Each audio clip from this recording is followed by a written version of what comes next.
Cowok ini baru aja kelar wamil, ceweknya udah nungguin lama banget buat kangen-kangenan. Tapi ya abang kita ini tahu prioritas utamanya. Boro-boro dilirik dia malah ngebut ngelewatin ceweknya lurus ke kamar. Soalnya kapsul gaming super mahal udah manggil-manggil minta dimainin. Sebelum masuk barak dia ini top global game hardcore yang tingkat kesulitannya di luar nalar. Sayangnya server game itu akhirnya ditutup permanen.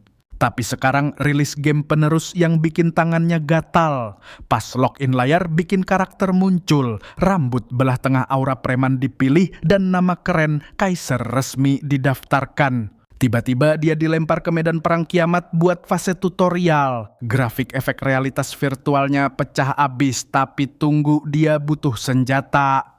Kaiser langsung milih pedang dan ketemu Charlie si kapten ksatria yang langsung ngajak prajurit bayaran ini buat ngerusuh di garis depan. Kondisinya beneran kacau balau, Charlie panik dunia bakal kiamat kalau monster ini nggak dibantai. Sedetik kemudian hujan panah dan siluman buas nyerang mereka. Belum juga si kapten kelar ngomong, Kaiser udah maju duluan ngebantai semua makhluk jelek di depannya. Biar kata masih pemula gaya bertarungnya beneran nginjek-nginjek harga diri monster muka hiena itu. Maksa mereka balik ke alam baka. Awalnya dia parno insting, mekaniknya tumpul gara-gara wamil, ternyata pergerakannya malah makin mulus dan licin. Si Kapten Auto Cengo lihat aksi brutalnya. Saking kagumnya, sistem reputasi langsung kebuka persis banget sama mekanik game legendaris sebelumnya. Kepercayaan si Kapten nembus langit biarpun abang kita ini bikin rusuh dia bakal tetap dibela. Alhasil gelar tingkat afeksi maksimal langsung didapat. Lanjut, target berikutnya itu penyihir hitam di dalam gerbang. Tapi gerombolan monster malah ngepung kastil Charlie, milih jadi tameng hidup dan nyuruh jagoan kita buat ngehabisin si penyihir nitipin masa depan ke tangannya. Kaiser sampai kaget lihat NPC ksatria, ini malah nekat ngetank keroco. Padahal harusnya tugas dia kan bantu pengeroyokan bos utama. Logikanya gerak-gerik NPC itu berubah ngikutin kelakuan pemain, tapi hawa buas dari balik pintu itu beneran bikin merinding parah. Sampai-sampai sistem merah ngeluarin peringatan darurat, insting gamer Kaiser langsung bunyi. Ini pasti kepingan rahasia mekanik tersembunyi yang cuman muncul kalau syarat gila tertentu terpenuhi. Bukannya mundur darah mudanya malah mendidih nantangin maut. Pintu raksasa itu pun terbuka. Dan bukannya penyihir krocos sesosok monster Titan malah asik nungguin kedatangannya. Makhluk buas terikat rantai memancarkan aura merah darah yang mencekik. Naga iblis berdarah besi itu siap memangsa korban barunya. Gila aja Kaiser langsung merinding sadar dia harus buy one sama bos tier legenda di fase tutorial game baru ini. Fix banyak nyontek mekanik dari game Demlock yang lama. Salah satu hasil copasnya itu sistem peringkat kasta. Mulai dari normal langkah pahlawan sampai tingkat legenda. Mekanik yang biasa disebut sistem tier. Sistem tier ini berlaku juga buat semua bos monster di setiap lantai. Dan yang paling gila level pedasnya itu monster unik yang punya nama kebanggaan sendiri. Dan bener banget tebakan kalian kadal jelek dengan muka menyeramkan di depan ini adalah naga elit. Bos khusus yang punya gelar resmi. Naga itu ngumpulin energi magis super gila terus ngaum keras yang bikin tekanan udaranya seberat gunung. Tekanan maut itu bikin Kaiser kena efek stun. Layar sistem merah langsung spam notifikasi soal spesies naga ini sekalian nge-nerf status fisik pemain. Semua kelincahan bergeraknya dipotong 20-25%. Sampai di titik ini abang kita cuma bisa ngebatin, ini developer game lagi mabuk apa sih sampai iseng masukin bos curang begini di awal game. Satu-satunya celah dari kadal raksasa ini tuh cuman karena dia lagi dirantai. Tapi tetap aja sekali kena tabok cakar raksasanya tiket one way ke alam baka udah pasti di tangan. Kaiser sih udah sering makan asam garam situasi neraka kayak gini di game Demlock. Lawannya bos-bos brutal kelas kakap. Pilihannya cuma satu bantai atau dibantai.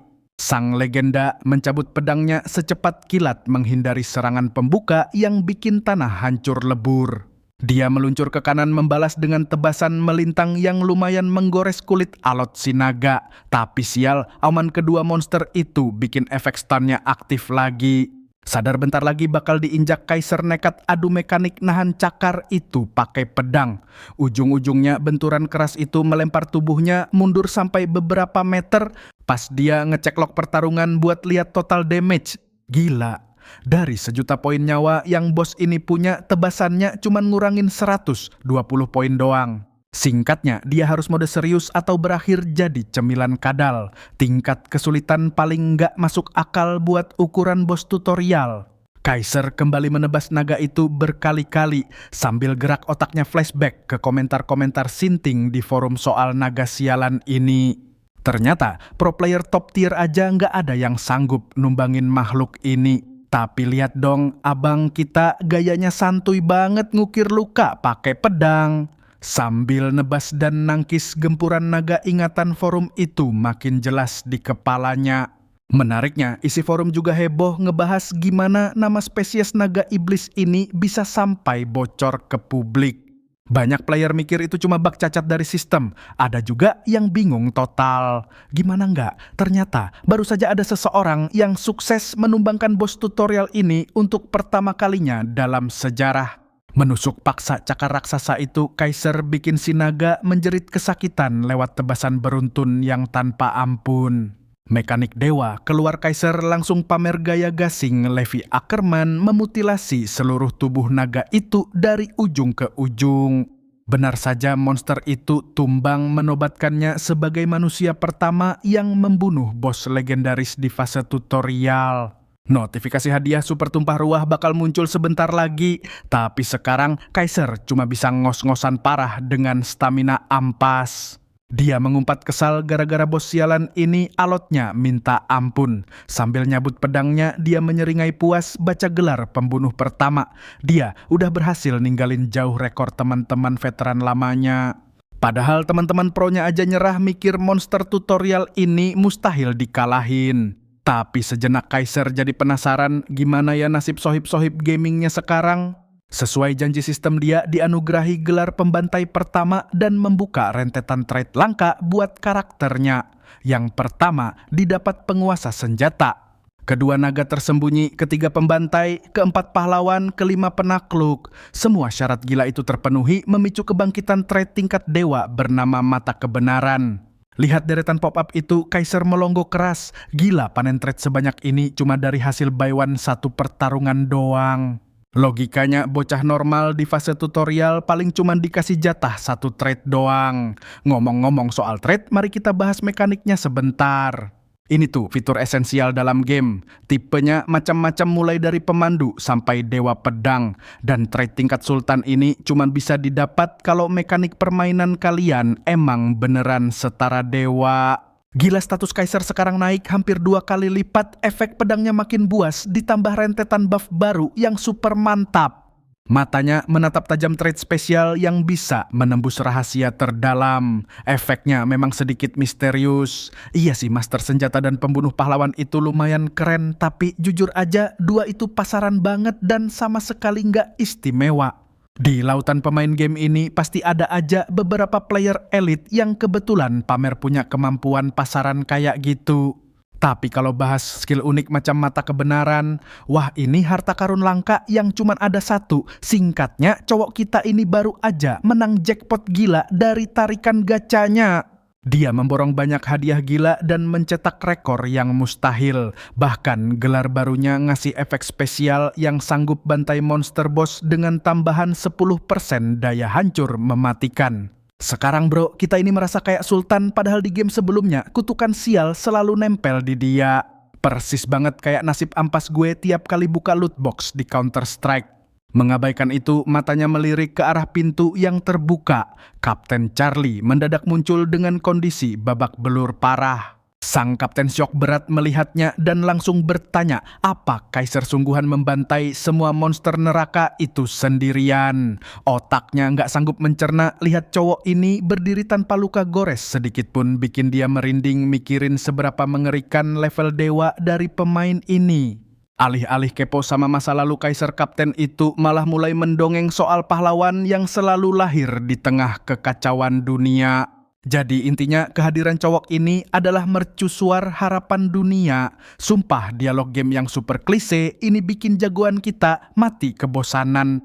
Saat pria tua itu tiba-tiba sujud memohon dengan dramatis pada sang pahlawan demi mendapat kehormatan menjadi pedang setianya. Sistem bahkan mengonfirmasi kalau tekadnya itu bulat dan dia bakal resmi jadi bawahan Kaiser. Tentu saja cowok kita ini langsung melongo kebingungan dengar tawaran itu. Tapi dipikir-pikir lagi, Charlie kan aslinya mati di alur game ini, jadi nggak bakal ngasih keuntungan spesial apa-apa juga. Tutorial awal sudah menegaskan kalau event ini cuma sisa masa lalu.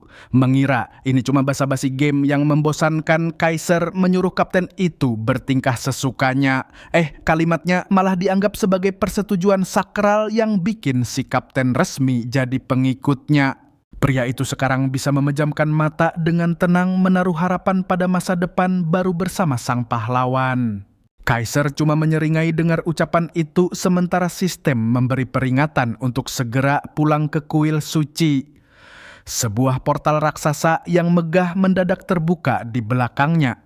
Waktunya cabut dari zona tutorial yang membosankan ini. Tapi sebelum dia melangkah, pergi sang kasatria memanggil tuannya dan menanyakan tujuan mereka selanjutnya. Berpikir sejenak, Kaiser ngegas bilang kalau mereka bakal pergi kemanapun yang butuh dihajar karena dunia ini sudah hancur lebur. Sang ksatria langsung gemetar, kegirangan dengar jawaban epik itu, lebay banget bertingkah seolah bro, kita ini baru aja ngutip filsafat kelas atas. Abaikan saja dia proses teleportasi dimulai dengan hitungan mundur 5 detik.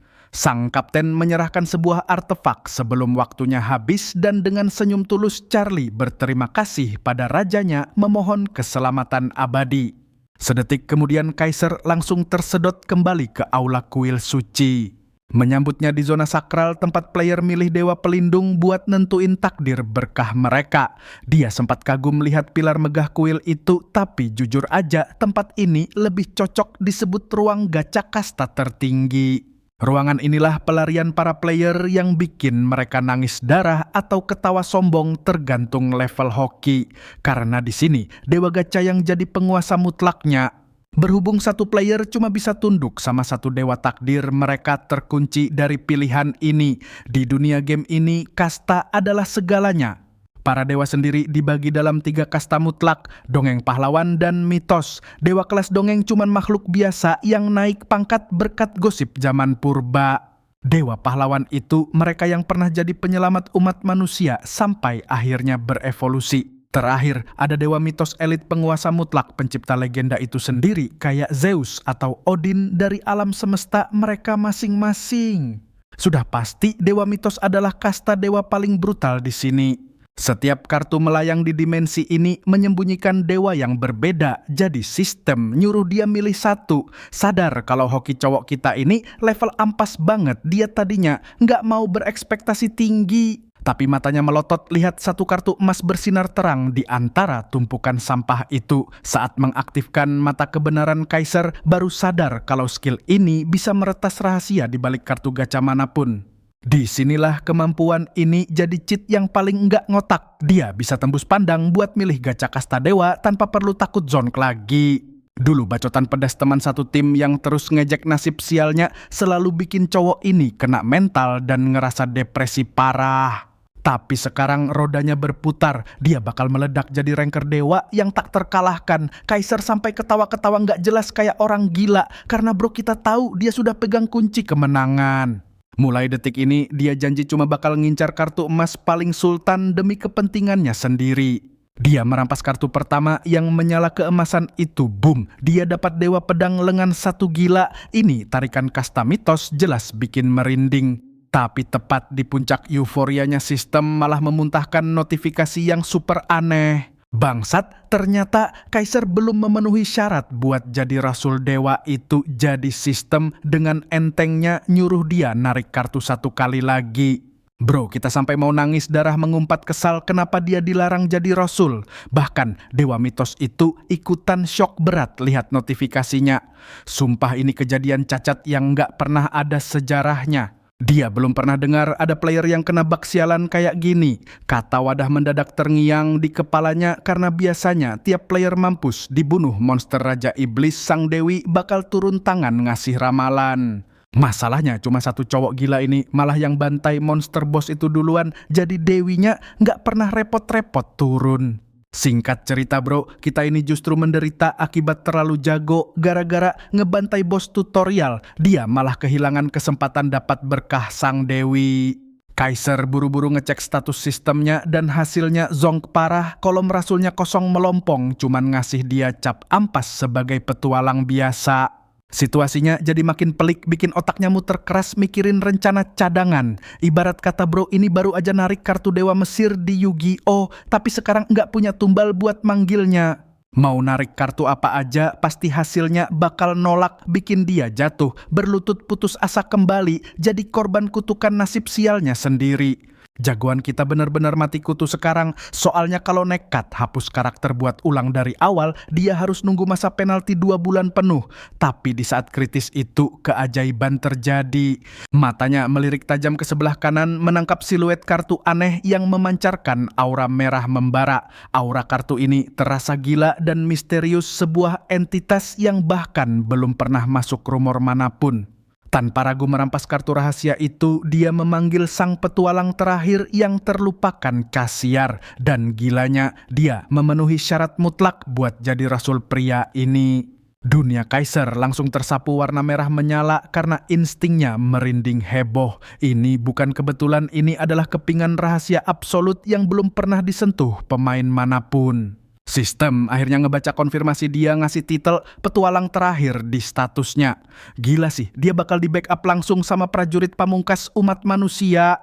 Energi merah pekat langsung merasuk ke tubuhnya. Kemampuan uniknya bangkit bikin dia bebas pakai skill tanpa peduli batasan kelas. Sumpah ini mah overpowered parah. Bodoh amat sama aturan kelas cowok kita ini, sekarang bisa nyepam skill apa aja bebas. Dia tinggal sikat semua skill OP buat ngebangun combo serangannya sendiri. Berkat mata kebenaran dia bisa nebak skill mana yang bakal didapat. Coba aja gabungin itu sama pasif master senjata Beu, makin nggak ngotak aja kekuatannya. Fix lah si abang ini bakal jadi monster mutlak. Petarung serba bisa yang bener-bener nggak ada celah kelemahannya. Beres rebahan sistem langsung narik dia ke Avarel dalam 5 detik. Kaiser nyengir lebar. Akhirnya ada alasan buat main serius lagi, ambisinya balik jadi ranker nomor 1 beneran meledak sekarang. Selamat datang di Afterdeal, tepatnya di kota para pemula Arde. Banyak bocah yang ngambek gara-gara ampas main gacha kelas. Tapi santai aja toh, game ini bukan cuma soal gebuk-gebukan doang. Di tengah kerumunan noob ini ada tukang rekrut sok keren pakai jas. Katanya sih nyari bibit unggul buat guild mereka, tapi jujur aja kelakuan mereka ngeselin banget. Salah satu agen kelihatan stres parah. Kalau target rekrutmennya nggak tembus, hari ini bosnya pasti bakal ngehajar dia habis-habisan. Tapi mata mereka nangkep sosok aneh di kejauhan. Sekilas doang mereka langsung mikir bocah ini gila dan sama sekali nggak pantes buat dilirik. Padahal pas mereka lewat cowok kita ini lagi asik merhatiin kalung darah perjanjian yang baru dia pakai. Ini tuh item tingkat dewa dengan segudang efek gila. Gila sih, hari ini dia beneran wangi banget kayak ketiban hoki terus. Di tengah euforia itu tiba-tiba panel notifikasi mendadak muncul. Misi Basmi Goblin. Ini ujian pertama dia sebagai player. Tapi bukan cuma dia, semua bocah di sana juga disuruh ngebantai 40 goblin sekalian. Semua orang langsung nge-hype. Padahal si paman kumis Dante cuma nitip kerjaan kotornya ke para player buat ngeberesin krocok-krocok itu. Insting player noob pasti langsung nyari party. Kaiser cuma nyimak doang sampai ada satu grup yang nyamperin dia ngajak mabar buat nge-push sampai level 12.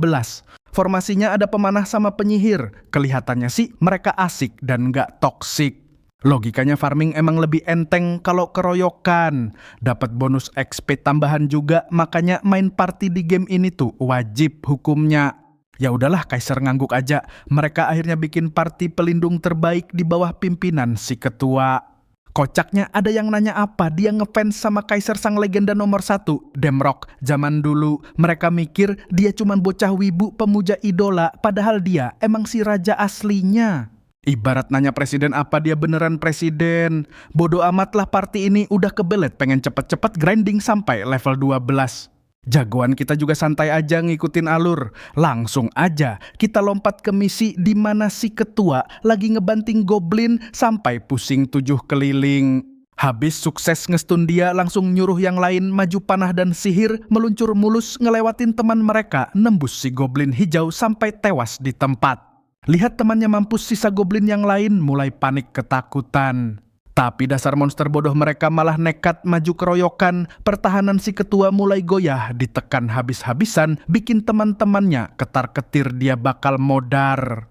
Sang ketua teriak nyuruh mereka nyerang pas dia nahan badan. Tapi ada satu masalah sialan, skill mereka berdua lagi masa cooldown. Daripada ribet, cowok kita langsung terjun bebas dari atas. Tanpa basa-basi dia ngayunin pedangnya lebar-lebar nebas. Si goblin sampai hancur dalam satu tebasan. Kelincahannya beneran di luar nalar sampai yang lain melongo. Kaki Kaiser menjejak tanah terus melesat balik ke tengah gerombolan kayak rudal nyasar. Dia membabi buta ngebantai banyak goblin secepat kilat, meratakan mereka semua sambil bikin satu partinya cengok kagum. Si ketua sampai berhenti sebentar buat ngucapin makasih atas aksi gilanya. Dia yakin misi ini bakal kelar kilat, tapi tunggu, ada masalah baru di depan mata.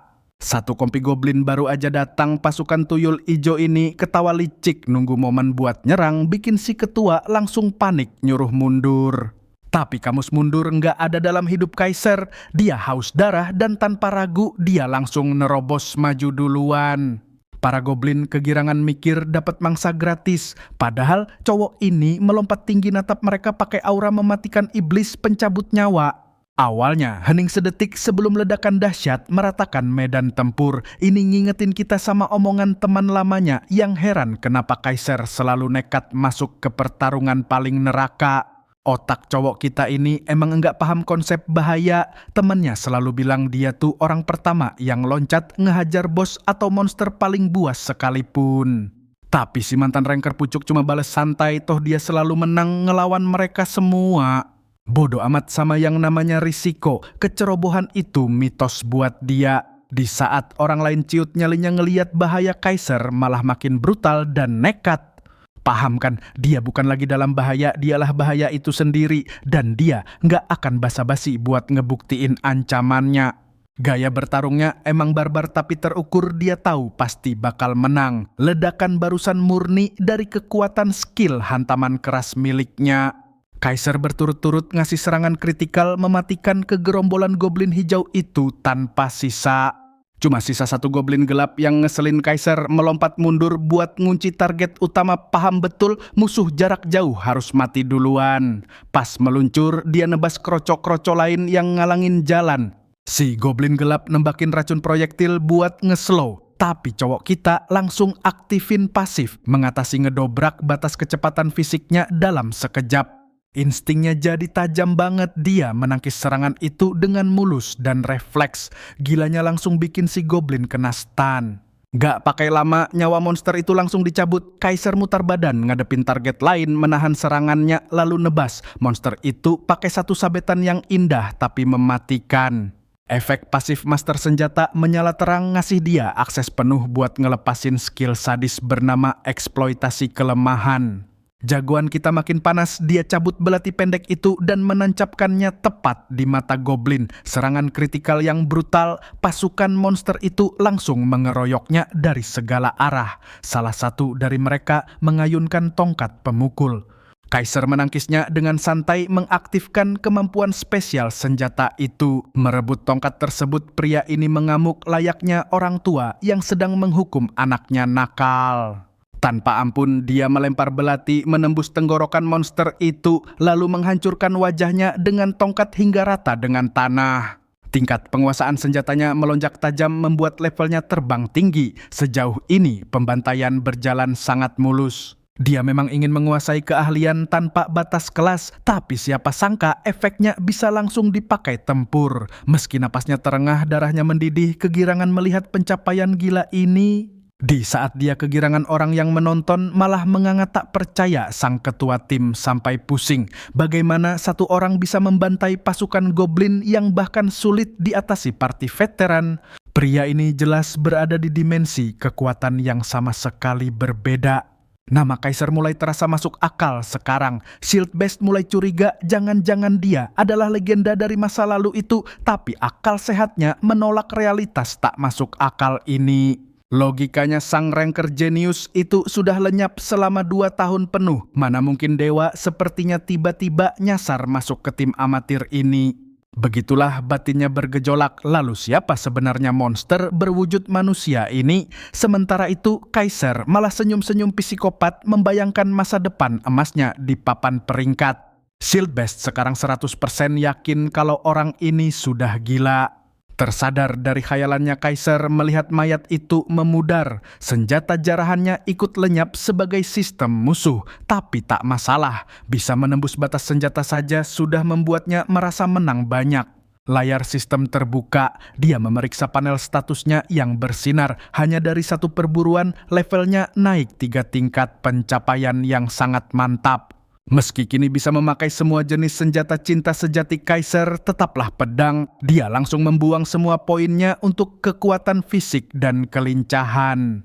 Status lainnya sudah aman berkat perlengkapan tempur dan efek bawaan miliknya. Sempurna, di tengah euforia itu teman-teman barunya datang mengerumuni memuja kemampuan dewanya yang tak masuk akal. Shield Beast terus memujinya sebagai sosok Kaiser asli. Sementara yang lain garuk-garuk kepala bingung kenapa ranker legendaris sudi main bareng kroco seperti mereka. Tapi melihat pergerakannya yang mengerikan, mau tak mau mereka harus mulai menelan kenyataan gila ini. Saat perdebatan memanas, Kaiser cuma bisa membatin, padahal gue memang Kaiser asli. Penasaran mereka bertanya apakah dia punya kelas dewa mitologi. Dengan santai dia menjawab kalau semua daya hancur itu berasal dari efek spesial gelarnya. Rahang mereka jatuh mendengarnya. Mereka terdiam kaku dan bertanya-tanya apakah monster ini berambisi merebut kembali tahta ranker papan atas. Keheningan canggung sempat menyelimuti, hingga akhirnya Shield Beast memecah suasana mengajak mereka lanjut membantai karena stamina sudah penuh. Yang lain langsung bersemangat dan Kaiser pun siap menyapu bersih. Mental tim ini meroket tajam meski sekarang mereka jadi sangat bergantung pada sang jagoan. Namun obrolan itu justru membangkitkan memori lamanya. Dulu timnya juga selalu menyerahkan inti penyerbuan padanya. Sambil tersenyum tipis, dia bertanya-tanya bagaimana nasib teman-teman seperjuangannya sekarang. Boom, tiba-tiba layar sistem menyala merah misi darurat penaklukan bos mini muncul di depan mata. Targetnya adalah membunuh goblin mutan tanpa batas waktu. Aturan aneh ini membuat Kaiser sedikit terkejut. Adegan beralih ke mulut gua raksasa tempat tim kecil ini berdiri menatap kegelapan. Mereka akhirnya tiba di sarang goblin mutan demi menyelesaikan misi. Sang pemanah dan penyihir mulai mengeluh dan gemetar ketakutan merasakan aura membunuh dari dalam. Padahal mereka sudah bertarung gila-gilaan di jalan, bahkan sudah menembus level 9 tanpa menahan diri sedikit pun. Tapi jagoan kita sangat memaklumi teror mental ini.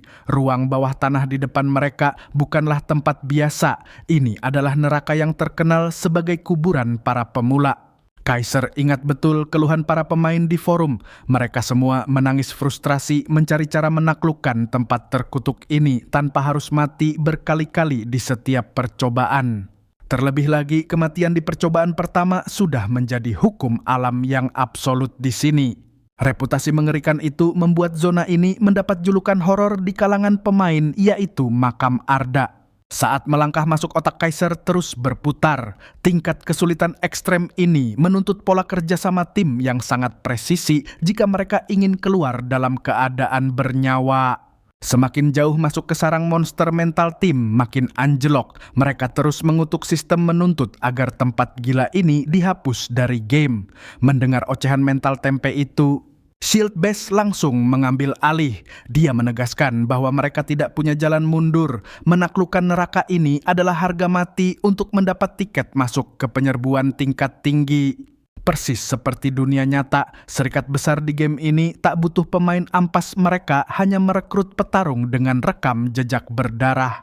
Karena itulah menyelesaikan misi maut ini adalah syarat mutlak. Tanpa ini mereka tak akan pernah dilirik oleh serikat atau parti elit manapun. Sistem game bahkan sudah memasang keamanan tingkat tinggi, jadi jangan harap ada yang berani pakai cara curang di sini. Jejak darah dan keringat setiap pemain akan tercatat permanen di buku petualangan. Jadi tidak ada satupun pecundang yang bisa memalsukan status penaklukan mereka. Kaiser memahaminya dengan baik, ini adalah batu loncatan yang wajib dihancurkan agar dia bisa masuk ke arena bos kota selanjutnya. Penguasa tempat ini adalah Ar. Secara teori mereka memang bisa kabur dan lanjut perjalanan, tapi bos di kota berikutnya akan langsung mengunci akses sampai monster ini terbunuh. Kaiser tahu ini saatnya unjuk gigi menunjukkan kelasnya. Langkah mereka akhirnya terhenti di depan gerbang raksasa. Di baliknya, sang mimpi buruk Ar sudah menanti mangsa. Peringatan sistem menyala terang, maksimal hanya 4 orang di bawah level 10 yang boleh masuk. Persyaratan yang sangat kebetulan cocok dengan kondisi party mereka. Kaiser memastikan kesiapan mental timnya. Yubing langsung mengangguk tajam menyatakan dia sudah memutar simulasi strategi di otaknya lebih dari 10 kali. Shieldbeast menekan tombol konfirmasi misi tanpa rasa ragu, seluruh tim langsung menyetujuinya. Gerbang batu terbuka lebar hawa membunuh menyeruak dari sarang prajurit Goblin Ardak. Kaiser memutar bahunya, darahnya mendidih. Sudah terlalu lama monster ini tertidur, ini saatnya dia kembali beraksi. Bumbos monster itu muncul dengan seringai iblis di wajahnya. Darahnya menyentuh angka 20.000 poin. Dia mengaum brutal siap mencabik-cabik para petualang bodoh yang berani mengganggu tidurnya. Tubuh Yubeng gemetar hebat, semuanya terasa terlalu nyata baginya. Dengan panik dia bergumam, apa ini masih game atau mereka terjebak di dunia lain? Fokus semuanya, teriak Kaiser saat sang bos monster menerjang buah shield. Best menatapnya cemas. Sehebat apapun cowok itu, mustahil dia bisa melindungi semua orang sendirian. Tanpa ragu sang tank maju ke depan. Dia mengangkat perisainya tinggi-tinggi, menyuruh yang lain mundur, bersiap menahan hantaman brutal dari bos gila itu. Benturan keras terjadi, sang bos berhasil dibikin pusing. Sekarang waktunya hajar monster brengsek itu dengan semua skill kalian, Pepeik. Teriaknya memberi komando. Sialnya Arsi Goblin langsung sadar, matanya menyala merah, bersiap melancarkan serangan mematikan kedua. Pedang besar mengayun ganas, tapi sang tank kembali menangkisnya dengan perisai. Dia mengaktifkan skill perlindungan mutlak, mendongkrak pertahanan dan darahnya selama party berada di belakang. Di sisi lain, Kaiser malah asik terbang dan membantai goblin itu berkali-kali. Dengan santai monster itu menjerit mundur. Shieldbeast hanya bisa tersenyum puas melihatnya. Dia yakin fase pertama bakal beres tanpa keringat, tapi tiba-tiba sang pemanah berteriak panik memperingatkan kalau pola serangan bos selanjutnya sudah mau keluar. Si pengguna perisai shock berat seingatnya pola serangan mematikan itu baru muncul kalau darah bosnya sisa setengah. Ini sama sekali di luar nalar. Jantungnya seakan copot saat melihat berdarah monster itu. Syaratnya ternyata sudah terpenuhi. Detik itu juga jagoan kita melesat bagai kilat dan menebas putus tangan si goblin. Dengan seringai sombong di wajahnya, dia bilang kalau pola serangannya sudah dihancurkan. Cerita kemudian bergeser ke masa lalu saat Kaiser sedang menjalani wawancara eksklusif. Sang reporter cantik penasaran, apa rahasia di balik kesuksesan party miliknya. Mereka selalu berhasil menaklukkan dungeon dan bos kelas atas dengan sangat mudah. Jagoan kita menjawab santai, mereka cuma fokus pada keahlian masing-masing. Reporter itu lalu mengingat formasi ideal, yaitu tank, penyerang, penyembuh, dan juga pendukung. Tapi dia menyadari satu hal aneh, tim milik Kaiser tidak punya seorang tank. Lalu bagaimana cara mereka bisa bertahan dari gempuran bos saat raid? Kaiser tak menampik hal itu. Tank adalah pondasi utama dalam party, apalagi untuk membatalkan pola serangan mematikan dari monster kelas bos. Tapi ucapannya selanjutnya bikin reporter itu melongo. Kaiser mengaku dialah yang merangkap tugas itu sendirian. Kembali ke masa kini, monster R menjerit kesakitan karena polanya dihancurkan paksa. Shieldbeast melongo tak percaya melihat pemandangan itu. Setahunya bahkan tank tingkat dewa pun bakal berdarah-darah cuma buat menghentikan pola serangan bos. Tapi bocah gila ini, penyerang tim mereka menciptakan keajaiban mustahil menghancurkan batas kemampuan tank hanya dengan satu tebasan pedang. Goblin ganas itu mencoba menyerang lagi, tapi Kaiser menebasnya dengan santai. Pemanah di tim bersorak girang menyadari kalau jagoan kita hanya mengincar titik kelemahan fatalnya. Di titik ini, Kaiser sudah membatalkan pola serangan lainnya. Darah bos itu kini tersisa kurang dari seperempat. Shield Base berteriak keras menyuruh semuanya bersiap menyambut fase kedua. Sang penyihir dan si pemanah langsung memasang kuda-kuda bertarung. Mereka pantang menyerah dan tidak mau membiarkan Kaiser mencuri semua panggung pertunjukan. Goblin mutan itu langsung meledakkan auranya dan masuk ke mode ngamuk MC. Kita cuma tersenyum remeh sudah menduga hal ini karena setiap bos pasti punya kartu as. Dia ingat betul si Goblin punya dua kemampuan mengerikan bernama ledakan 07. Skill pertamanya bakal memberikan debuff ke tim lawan kalau kena serangan fisik 4 kali atau lebih. Kemampuan gila keduanya, monster ini bisa memantulkan serangan sihir jika digunakan sebanyak 3 kali berturut-turut. Belum lagi efek mode ngamuk itu memotong kecepatan mereka sebanyak 4%. Si pemanah mengumpat bos sialan ini makin curang, padahal dari tadi cuman jadi sansak. Tapi anehnya Kaiser sama sekali tak terpengaruh di buff murahan itu, dia tetap kokoh. Kemampuan pasifnya membiarkan dia menembus efek ngamuk itu. Darahnya malah mendidih antusias saat sang tank menyuruh tim untuk menghindar dulu. Kaiser malah punya rencana gila. Niatnya cuma satu, membantai bos itu jadi cincang. Dia langsung melesat maju Goblin itu mengayunkan pedangnya merasa sok hebat seolah punya peluang menang. Sesuai dugaan sang jagoan utama terlalu overpower, dia menebas monster itu seperti mengiris mentega pemanah dan penyihir melongo. Bingung kenapa debuff bosnya tidak mempan ke tubuh cowok itu. Shield Best bahkan sudah membuang jauh-jauh pikiran soal kekalahan. Menatap kagum dari belakang, dia bertanya-tanya apakah cowok mengerikan ini benar-benar sang Kaiser dari mitos itu. Pada titik ini, mereka bertiga cuma bisa bengong jadi penonton menatap Kaiser yang asik memainkan pedangnya menyiksa si Goblin tanpa ampun. Di tengah pembantaian itu, level jagoan kita tembus angka 10. Penguasaan pedangnya naik ke level 7, mendongkrak daya serangnya sebanyak 7%. Detik eksekusi tiba. Dia menerjang bak badai muncul tepat di hadapan si Goblin dan membelah tubuh monster itu jadi 2 bagian dalam sekejap mata. Sistem permainan langsung berdenting. Pemberitahuan muncul Goblin mutan Ardea telah mati dan dungeon ini berhasil ditaklukkan dengan sukses. Bukannya selebrasi Shield Best malah melamun keras, otaknya sibuk mencerna jangan-jangan sosok di depannya ini beneran. Kaiser sang legenda bukan sekadar akun kloningan, 2 rekannya ikut syok mendengarnya. Tiba-tiba layar sistem kembali menyala, mereka sukses memecahkan rekor waktu tercepat dan merebut takhta peringkat 1 dunia tanpa berkeringat. Hadiah dibagikan sesuai kontribusi, jelas saja Kaiser yang jadi MVP. Dia mendapat baju zirah merah tingkat tinggi dan setumpuk item Goblin yang malas dia sentuh. Nggak cuma itu, gelar epik penguasa serangan, waktu juga jadi miliknya meroketkan status kecepatannya hingga 10%, gila banget.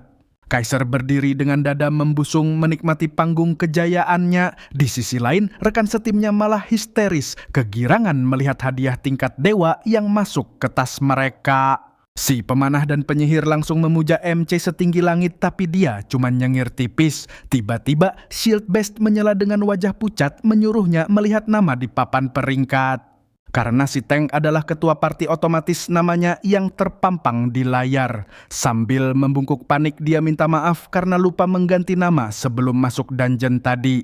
Kaiser langsung paham situasinya. Nama nangkring di papan peringkat nomor 1 adalah hal luar biasa gila dan bisa mengundang banyak masalah. Prestasi dewa ini bisa jadi tiket emas masuk 10 guild top dunia. Meski cuma dungeon pemula, mereka baru saja merampas panggung kejayaan dari tangan para pemain sultan. Kehancuran reputasi kembali ke obrolan mereka. Si pengguna perisai masih sibuk meratap dan bahkan rela membayar ganti rugi atas kesalahan bodohnya itu. Santai aja bro MC, kita nyengir dan memaafkannya detik itu juga. Sistem memang mencatat otomatis nama ketua dan dia sendiri juga tidak nyangka bakal merebut peringkat pertama semudah ini. Jujur aja dia malah lega. Jadi pusat perhatian itu merepotkan banget bro. Yang paling penting itu hadiahnya set Armor Warrior. Garis miring.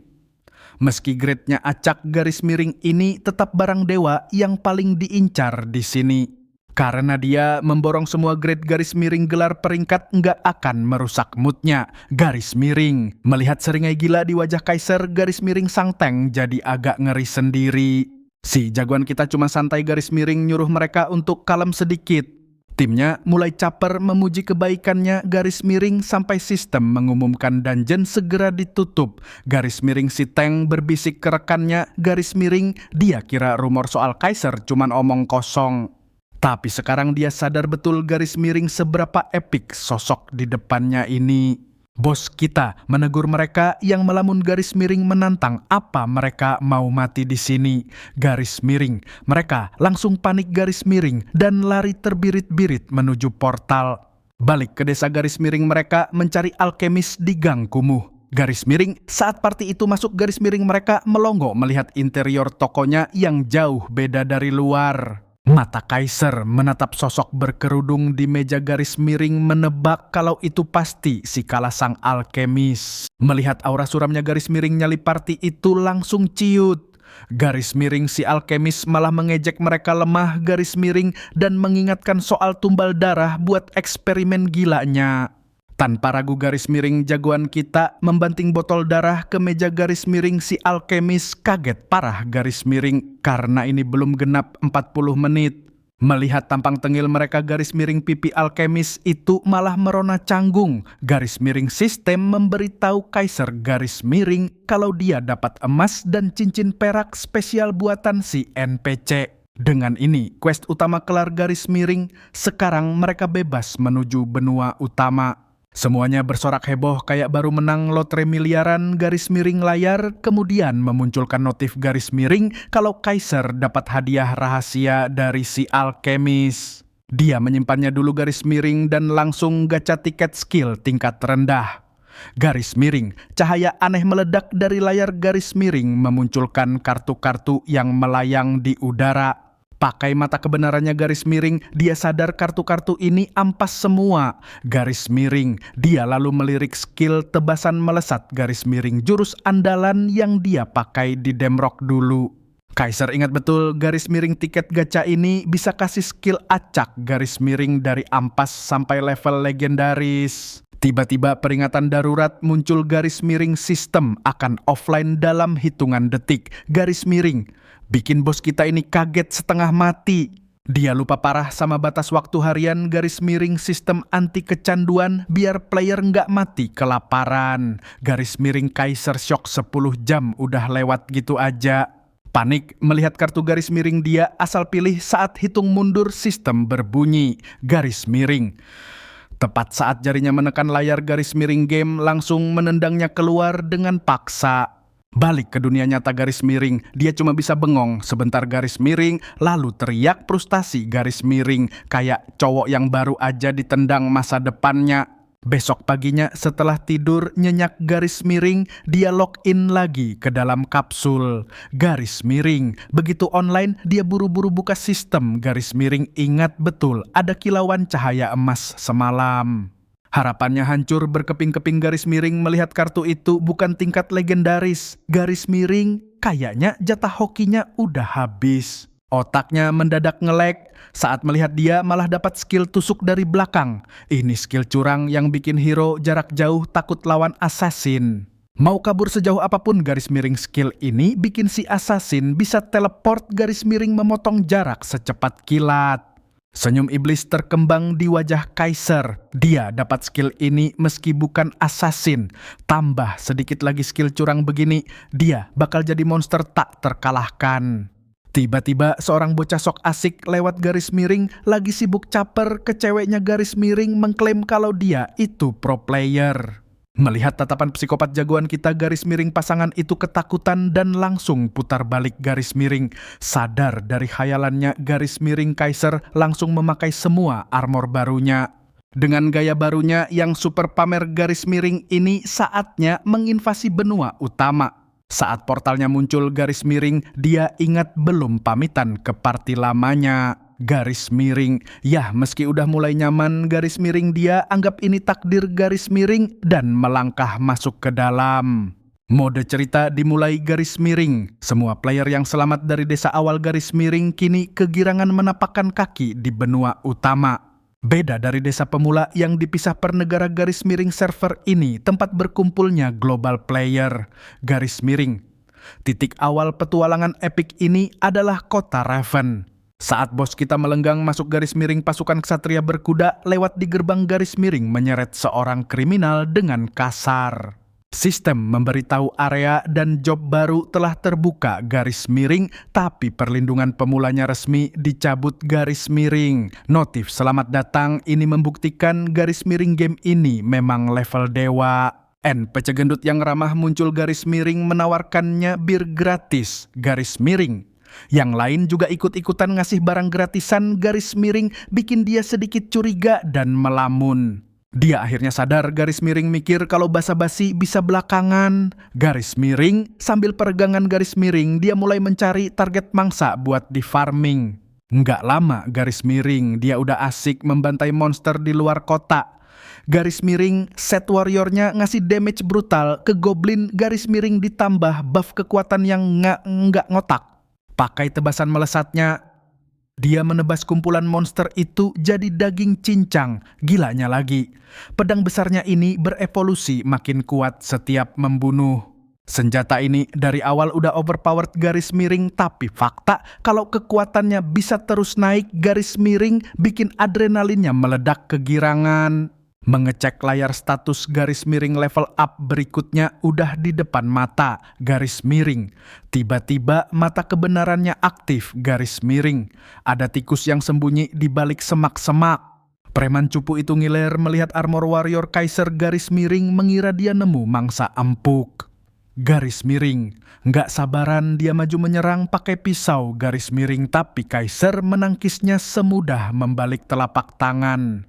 Penyamarannya hancur lebur garis miring, bos kita menatapnya tajam garis miring dengan aura membunuh yang sangat pekat.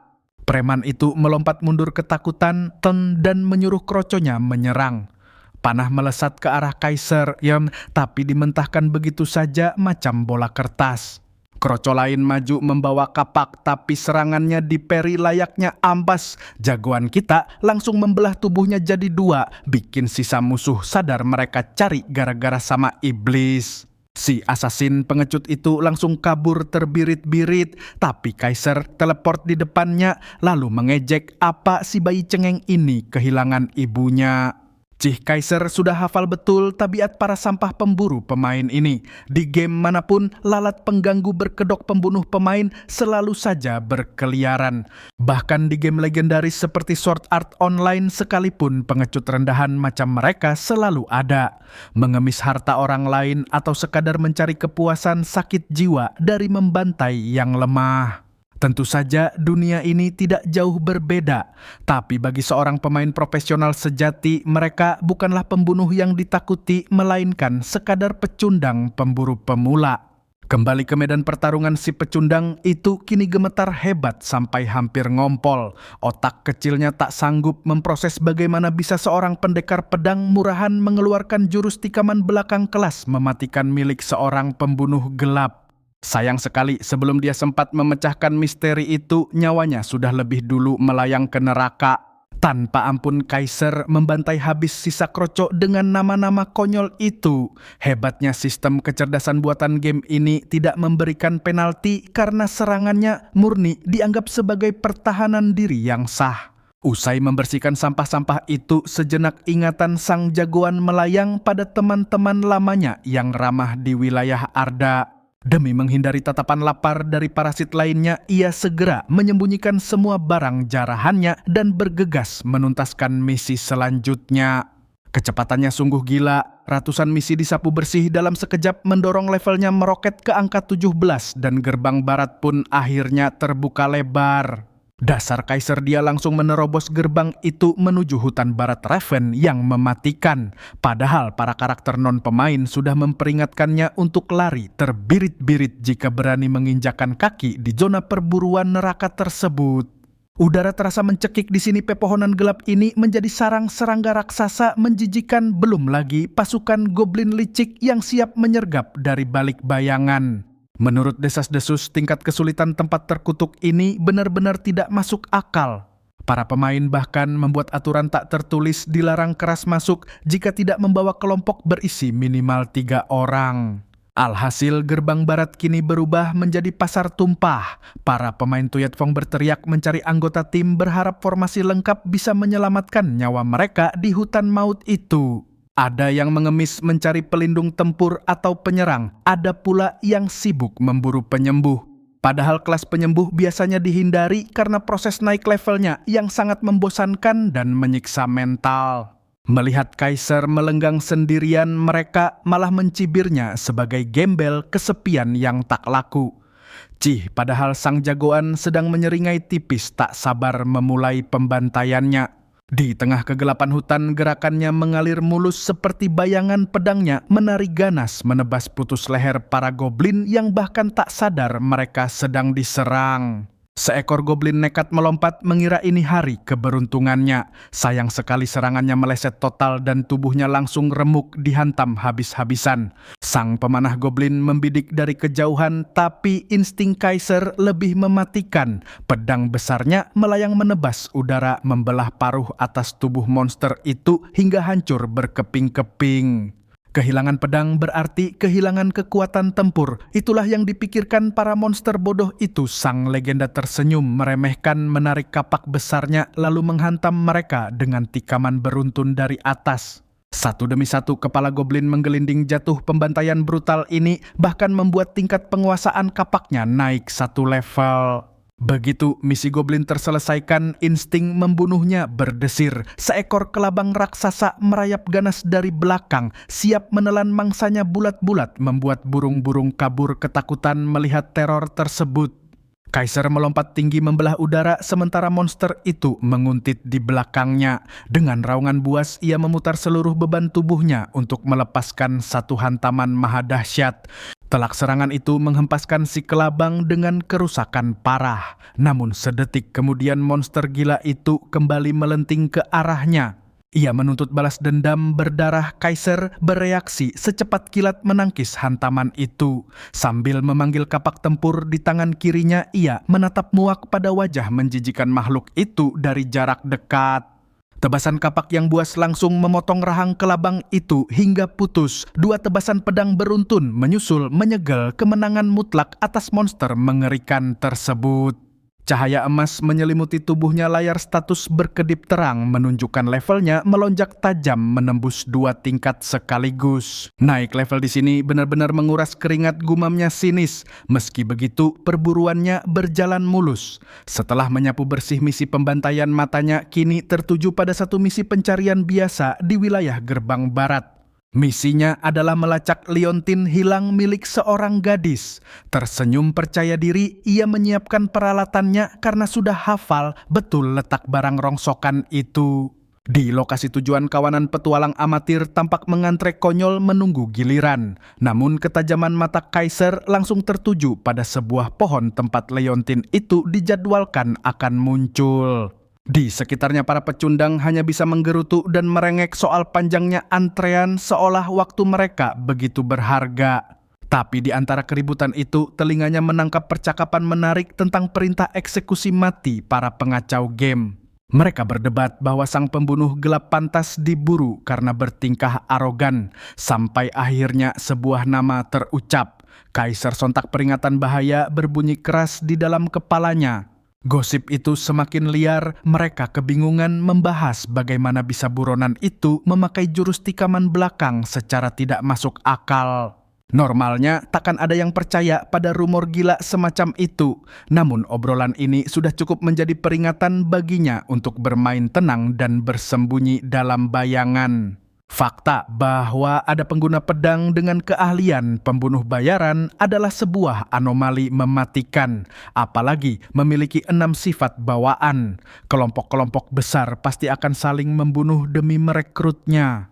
Parahnya, lagi banyak psikopat dari jajaran elit Demrock yang lebih memilih menghancurkan bakat langka ini daripada melihatnya berkembang menjadi ancaman. Prinsip mereka sederhana: kuasai atau hancurkan hingga tak bersisa. Sambil memetik liontin dari dahan pohon, Kaiser mengingatkan dirinya sendiri. Terlalu cepat untuk memicu pertumpahan darah besar-besaran. Kembali ke area gerbang barat, wajah Camilla memancarkan kebahagiaan luar biasa. Ia menerima liontin itu sambil terus-menerus memuja pahlawannya. Hadiah mengalir deras, 1 keping emas, poin pengalaman plus hadiah spesial dari Camilla. Levelnya meroket tajam menembus angka 20, memberinya sebuah tiket undian keahlian yang sangat berharga. Camilla bahkan rela menyerahkan liontin kesayangannya itu sebagai tanda terima kasih. Sambil tersenyum, Pongah sang jagoan menerimanya dan mengingatkan gadis itu agar tidak ceroboh lagi. Diiringi senyuman tulus gadis itu, kemampuan kedekatan maksimal milik Kaiser tiba-tiba aktif. Indikator hati Camilla langsung melonjak tajam menembus batas. Lonjakan gila itu sempat membuat Kaiser tertegun sejenak. Mungkin karena dia masih gadis kecil yang polos, pikirnya cuek. Tanpa membuang waktu, ambisinya kembali menyala untuk melahap misi berikutnya. Tantangan selanjutnya menaklukkan wilayah penjara bawah tanah di luar gerbang barat dengan hadiah tiket undian langka yang menanti kesempatan emas ini pantang untuk dilewatkan. Namun instingnya menajam saat menyadari ada 2 sarang maut di sana. 1 dikuasai oleh bos goblin yang beringas dan yang lainnya adalah lubang neraka sarang semut raksasa. Melihat status petarungnya, goblin adalah target paling logis. Sayangnya, aturan sialan dari dungeon ini mewajibkan masuk dalam bentuk kelompok. Sang tokoh utama tentu saja menolak pamer kekuatan aslinya sekarang. Jadi dia melangkah santai menuju dungeon dengan gaya membumi. Kerumunan petualang tampak kalang kabut memburu penyihir level 20. Ditambah teriakan para pengepul barang dan pandai besi, tempat ini sukses berubah menjadi pasar tumpah yang sangat berisik. Jagoan kita sedikit mengangkat alis kaget melihat banyak pemain kelas produksi berkumpul di sana. Profesi pencuri dan pendatang baru yang kelewat percaya diri langsung ditendang mentah-mentah. Sebaliknya, para penyihir malah dikerubuti bagai gula didewakan untuk bergabung. Dia teringat hukum mutlak dunia ini. Kasta tertinggi ditentukan oleh seberapa besar daya hancur melawan bos. Pantas saja penyihir disembah layaknya dewa di sini. Kenyataan pahitnya pengguna pedang itu nyaris seperti sampah tak berguna. Tiba-tiba sebuah suara memanggil punggungnya. Seseorang mendadak menawarkan kursi kosong di kelompoknya. Kaiser memastikan apakah mereka tidak buta melihat profesi pengguna pedang rendahan miliknya. Mengejutkannya, mereka mengangguk dengan seringai penuh arti. Dalihnya, mereka cuma butuh tumbal jumlah demi memenuhi syarat masuk menjalankan misi naluri. Liarnya mencium bau busuk, tapi dia memilih mengikuti permainan ini. Undangan sistem pun diterima dengan sekali klik. Namun, 1 lirikan tajam pada status mereka langsung membongkar segalanya. Kawanan ini pasti tahu identitas aslinya.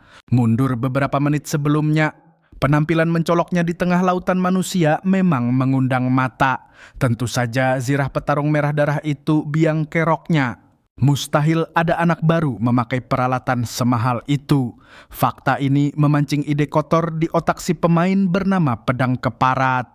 Tanpa babi bu, kelompok ini menerobos zona neraka milik sang ketua goblin. Lorong pengabnan gelap itu hanya diterangi nyala redup obor seadanya. Pembantaian dimulai dengan menebas mati 1 goblin pengintai merah layaknya lalat. Seketika peringatan sistem menyala. Sang ketua kini telah mengendus bau darah mereka. Sang ketua dan pria tameng berlagak jagoan memamerkan level tinggi mereka. Harus diakui, pemuda kita sedikit terkesan melihat kekompakan dan hantaman brutal mereka. Sang bos tidak tinggal diam dan melepaskan pasukan pembunuhnya. Tiba-tiba puluhan pasang mata semerah darah menyala di kegelapan. Dinding goa bergetar hebat menyambut serbuan gila itu. Dengan gaya sok dermawan yang muak untuk dilihat, para pecundang itu menantang Kaiser menyapu bersih gelombang monster ini sendirian. Tentu saja dibumbui janji manis akan membantu jika suasana memburuk. Si gadis penyihir ikut nyerocos berdalih ini adalah ujian kekompakan tim yang sempurna. Dia bahkan bersumpah akan melindunginya sekuat tenaga. Peringatan bahaya meraung di otak Kaiser, namun mundur bukanlah kamus bagi petarung gila sepertinya. Dengan tebasan brutal dia menerjang pusaran goblin itu layaknya membelah manekin kayu. Melihat kebuasan ini, kecurigaan sang ketua akhirnya terbukti benar. Insting tajam Kaiser memancarkan aura seorang legenda hidup. Dialah buronan yang mereka cari. Si ketua licik menyuruh rekannya menilai gaya bertarung itu. Jawabannya jelas, pemuda ini bukan petarung murahan. Sungguh gila, refleks menghindarnya sangat presisi ditambah akurasi mematikan ke titik vital musuh, padahal dia memanggul pedang raksasa yang super berat. Meski begitu, tetap ada kejanggalan yang mengganggu pikiran mereka. Kemampuan bocah ini belum cukup untuk membuat pembunuh bayaran pro sekelas Boy 69 bertekuk lutut. Untuk ukuran peringkatnya, kecepatan Kaiser memang mengerikan. Tapi kelas pembunuh jelas berada di kasta yang sama sekali berbeda. Mengandalkan ilusi bayangan dan racun mematikan, profesi ini adalah raja mutlak dalam duel antar pemain. Membantai 3 orang sekaligus bagaikan membalikan telapak tangan. Muak dengan analisis berlebihan itu, si penyihir menyuruh mereka santai saja. Toh tujuan akhir mereka hanyalah membuang mayatnya ke selokan, sisanya tak penting. Mendengar itu, seringai si ketua melebar dan memberi aba-aba eksekusi. 3 tikus busuk ini merayap mendekat dari belakang, menyamar bagaikan malaikat pelindung yang siap membantu. Di sisi lain, insting tempur Kaiser mendeteksi semuanya. Tangannya tetap ganas membantai gerombolan goblin layaknya kayu bakar. Para pengkhianat itu menghujaninya dengan pujian palsu, mengklaim ilmu pedangnya sanggup menaklukkan dungeon ini sendirian. Pemuda kita melempar seringai miring dan membalas santai kalau keahlian mereka lumayan juga. Si pria tameng terus menjilati egonya. Dia membisikkan pada ketuanya bahwa mereka baru saja menemukan pemain pro yang pantas dihormati. Tapi maaf saja, mental Kaiser terlalu kuat untuk mabuk oleh pujian receh. Otak cerdiknya langsung memproses 2 kemungkinan mengapa mereka melemparnya ke pusaran monster tadi. Pertama, menjadikannya umpan berdarah demi menjarah barangnya setelah tewas dikeroyok. Namun, gelagatnya kawanan tikus ini belum berani menarik pelatuk eksekusi. Si ketua lantas menyuruh rombongan maju, bukan karena kasihan melainkan menunggu momen paling pas saat punggung sang jagoan sedang lengah untuk dihabisi. Gelombang monster terus tersapu bersih. Anehnya, serangan si penyihir malah berkali-kali nyasar ke arah Kaiser. Ketuanya membentak kesal, sementara gadis itu dengan tanpa dosa menyalahkan pergerakan para goblin. 3 pecundang itu kehabisan napas, mengutuk dalam hati melihat keberuntungan dewa milik pemuda incaran mereka. Di sisi lain, jagoan kita cuma bisa geleng-geleng kepala melihat betapa ampasnya akurasi si penyihir, padahal celah sudah sengaja dibuka. Akhirnya, gerbang bos menjulang di depan mata panggung terakhir mereka beraksi. Pintu besi raksasa itu berderit terbuka, memuntahkan tekanan aura pembunuh yang mencekik dada. 2 prajurit elit goblin melangkah angkuh. Mereka adalah tameng hidup sang bos, siap melumat habis para penyusup.